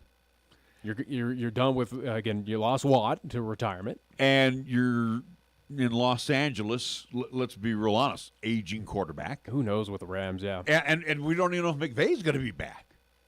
And then you look at Seattle with Geno Smith. Geno Smith is good. Let's give, he had his chance to spread his wings. Can he replicate what he did this season, next season? No. Who knows? I don't think so. I just don't see Seattle being the Seattle of old.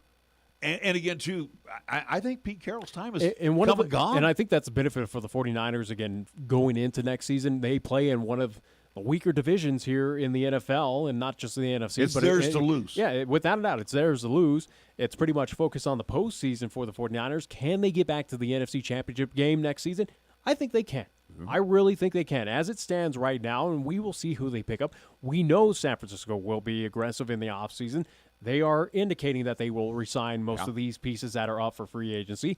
This is, again, if they keep a similar identity, respect this Niners team. Should be back in the same position coming up next season. And who will they oppose? Where will they play? Whether it's in Santa Clara or throughout the other NFC at least sites, to be determined. Yeah. But again, you got to put them as one of the favorites to at least get to the NFC Championship game. Not so much Super Bowl, but again, to get back and repeat for a third time in the NFC Championship game. Again, to take it for what it's worth, you definitely want to be home. The home cooking. Again, SoFi, you lost to the Rams. You lose at Lincoln Financial Field. Not weather. You lost on enemy turf. Maybe you need to get one of those championship games at home. That way you got to run the table. Well, let's see. To again, a certain degree. Successful NFC Championship games at home. Again, they only, let's see, because they lost to the Giants 2011 at home. That was Candlestick. Let's see, you've lost at Seattle, you've lost at Philly, you've lost in L.A.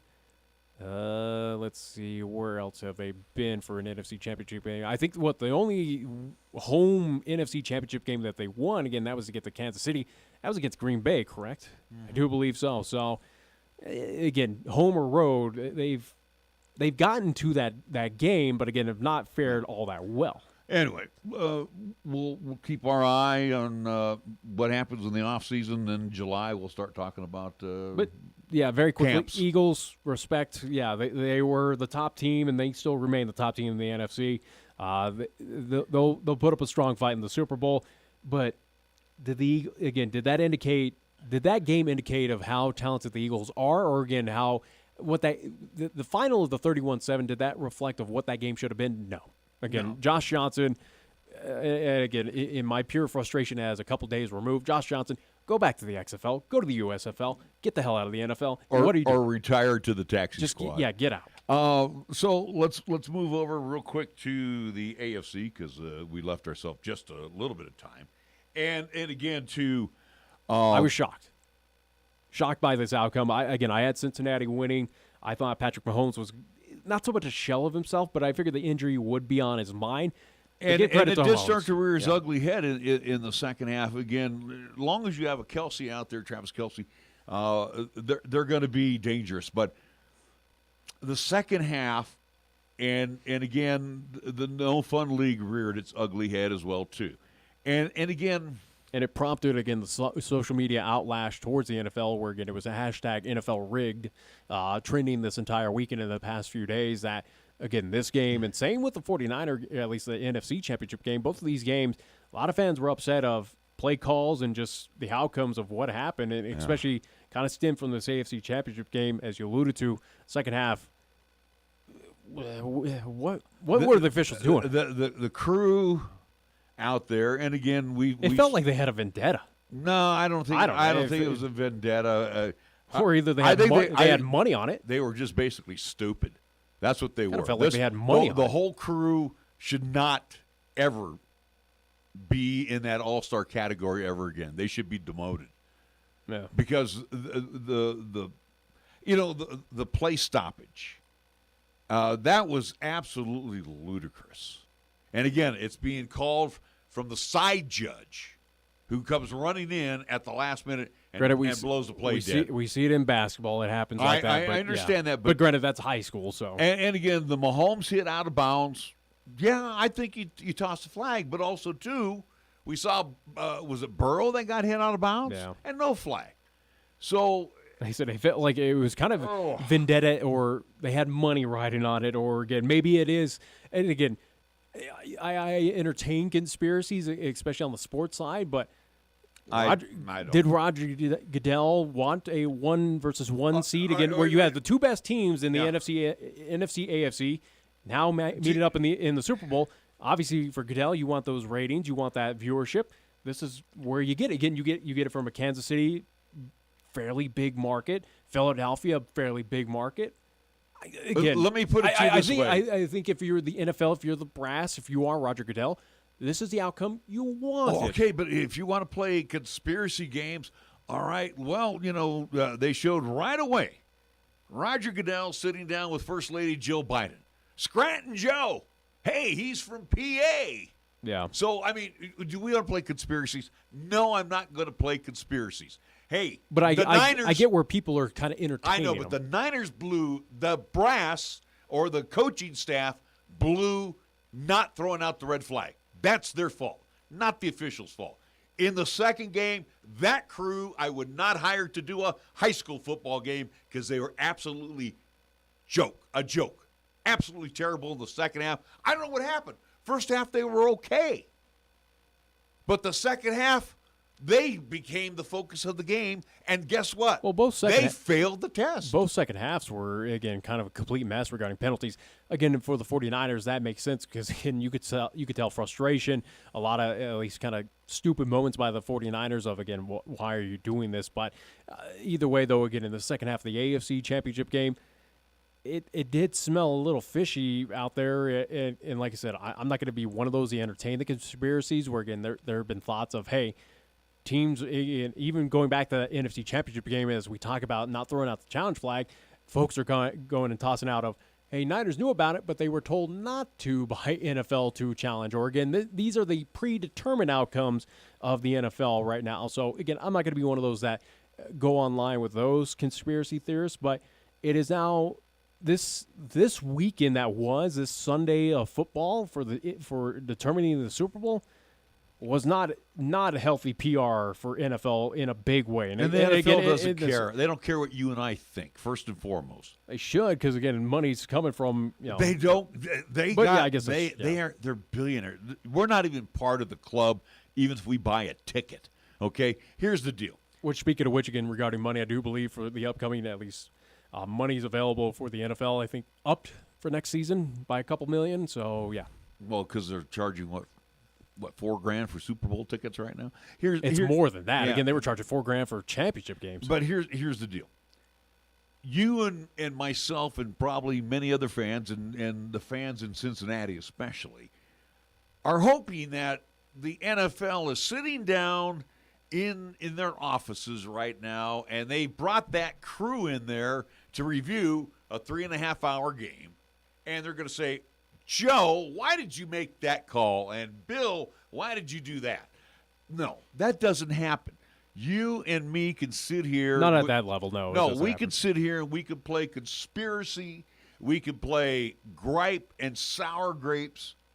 Nothing's going to be done. I think Bagel fans have an absolute argument. I know, but this crew, I guarantee you, this same crew will be watching on Sunday Night Football or will be watching on a featured Monday night game, and again, they're going to make the same mistakes.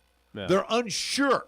And again, if you're going to have officials that are unsure, then why even put them on? Why even put them in a game such as this? Because you can't tell me, when you have 15 different games going on, there's about 90 officials, right? Yeah. Something to that effect, and you always have an alternate sitting around. You got to tell me that crew for the Cincinnati Bengals Kansas City Chiefs game was an all-star crew. They were crap. And the NFL is going to look at you and me and say, they look at their records. They're pretty doggone good all year. They stand by of what their body work is. And Roger Goodell, nobody's going to ever hassle him. He's in for life. I don't know about that. I don't know about that. Again, the owners will not hassle him, but again, fans are revolting and have been revolting for many seasons. How many years has he gone to the podium at the NFL draft and they introduce him and the guy's booed out of the building? I'm just saying, again, fans have absolutely revolted against this guy. Again, Roger Goodell, in my opinion, is one of the worst commissioners out of the major four. He is one of the worst. Right behind him is Adam Silver. But it's a situation that, again, I think the owners are pretty damn happy to have him in. Because he's making them rich. Yeah, without a doubt. Again, fans despise the guy, have arguments. And, again, you get outcomes like this Sunday where fans start bringing up, again, bad PR to the NFL going, what is this garbage that we just watched for 2 games on this past Sunday? And what are we going to do? Not going to do anything. Again, the only thing like the Broncos did on the last game of the season with the Chargers, there was about 25,000 butts that didn't show up. Yeah. Okay, but guess what? The Broncos still made their money because those were season tickets. Yeah. So by not showing up at an NFL game, and it goes back to the kneeling situation way back when, which was a few years back. Everybody was PO'd, and nobody cared. I'm not going to another NFL game. I'm burning my season tickets. What did you see this year? You saw stadiums that were packed. You saw full stadiums all over. And you saw ESPN, you saw NBC, you saw CBS, and you saw Fox make piles of money. Well, it's the same with the news, where, again, we talk, at least on the Monday show, where it's something with, news and politics of, again, it's 24-hour news cycle, where, again, it's, hey, what's on to the next thing, where the NFL kind of benefits from that, where, again, it's what else is going to detract from us, or, again, hey, we get excited when August rolls around, and, okay, we forget about last season. Hey, let's get into this season. So, again, the cycle just the NFL benefits from that cycle of, hey, we're heated now, months later, we focus on, hey, it's a brand new season. And what's guess what? hopeful? Goodell's still going to make us $40 million. Yeah. You and myself and millions of fans, let's just throw millions of fans, are never going to unseat the guy. He's going as much as he needed, but again, it's the ownership group, group in the NFL that loves him. He's going to be there until he decides he doesn't want to be there or he dies. Oh yeah, plain and simple. And again, in my lifetime, Nick, I've seen Pete Rozelle, who was always under, some turmoil. I think Paul Tagliabue was probably the more mainstream type of commissioner, but he still had his faults. And now you got Roger Goodell. And Goodell, I think, is worse than Rozelle. But yet, the ownership loves him because, again, he's making them money. The teams are now billions of dollars. Not millions. They're worth billions. These franchises right now are worth gobs of money, and, again, are top of sports worlds, again, compared to even, like, international soccer teams that, again, these are powerhouse money makers right now in the NFL, and give credit to Roger Goodell and company. And where, that again, idiotic refereeing crew, again, that crew that was out for the Cincinnati game, I guarantee you they're going to be spotlighted again when, like you said, when we come back to September, weekend one, whether it's a Sunday night game or a featured Monday night game, whatever the case may be, they are going to be out there again. And guess what? They're going to make the same mistakes because they're morons. And again, the NFL does not do anything to hold these guys accountable for their stupidity. Yeah. Anyways, as we're near the top of the hour, very quickly, again, Super Bowl is set. KC versus Philly. Who do you like? In State Farm Stadium in Arizona. Philly is right now favored by 1.5. I don't care, to be front and honest. I don't really care either I like win. Kansas City. I'll go Philly then. I honestly, again, I defeated from the 49ers. Yeah, again, no dog in the race. How that season ended for the Niners, again, just too upsetting. I moved on to hockey, but yeah, I'll go Philly, you go Kansas City. Could care less. I'll watch the game, but could care less who wins right now. It's just kind of how it's a little frustrating how that season ended for San Francisco. So Pro Bowl in between that, who cares? Nobody Pro Bowl cares. is I'd rather watch the flag Pro football. Bowl is completely a joke now. Where again I get them moving away from the traditional game style where now it's flag football and all that stuff. But really, who cares? Do we need a Pro Bowl? And my question is, do you really want to pay a ticket for flag football? People are, though, in Vegas, I guess. It's the NFL, the No Fun League. All right, we got to wrap things up here. Again, do join us. No basketball this weekend for That's us. right. We got a weekend off because they're on the road. We will be back at it again. We have Gillette, Campbell County, and East coming up next Friday. Yeah. And then 10th. Saturday we're over in Pine Bluffs for the Hornets and the Burns Bronx. So Friday the 10th, again, we'll have Campbell County in town against Cheyenne East. 6 and 7:30 are the tentative times for that game over the Thunderdome. We'll have those games live on 1480 K-Ray. We'll also do, again, Saturday, as you mentioned, February the 11th, Pine Bluffs hosting Burns in the Laramie County battle against Class 2A, as we'll make our trip on out to Pine Bluffs for that girls and boys action. Time-wise, I'm not sure of. I do believe it's an early afternoon I think you said it was game. early, like 1 and 2:30. Yeah, somewhere in there. So either way, again, social media-wise, keep abreast on that as we'll post, again, when those games are happening, and also to look at our schedule as well, too, online. 1480kray.com/schedule is how you find what upcoming events we have regarding our sports schedule. That's where you go and find out, again, what we have upcoming, especially here for the basketball season. Show repeats again today from 4 until 6 p.m. until next Tuesday when we talk sports once again. I'm Larry Proietti and Nick Proietti across the way. We now return to regular programming on 1480K.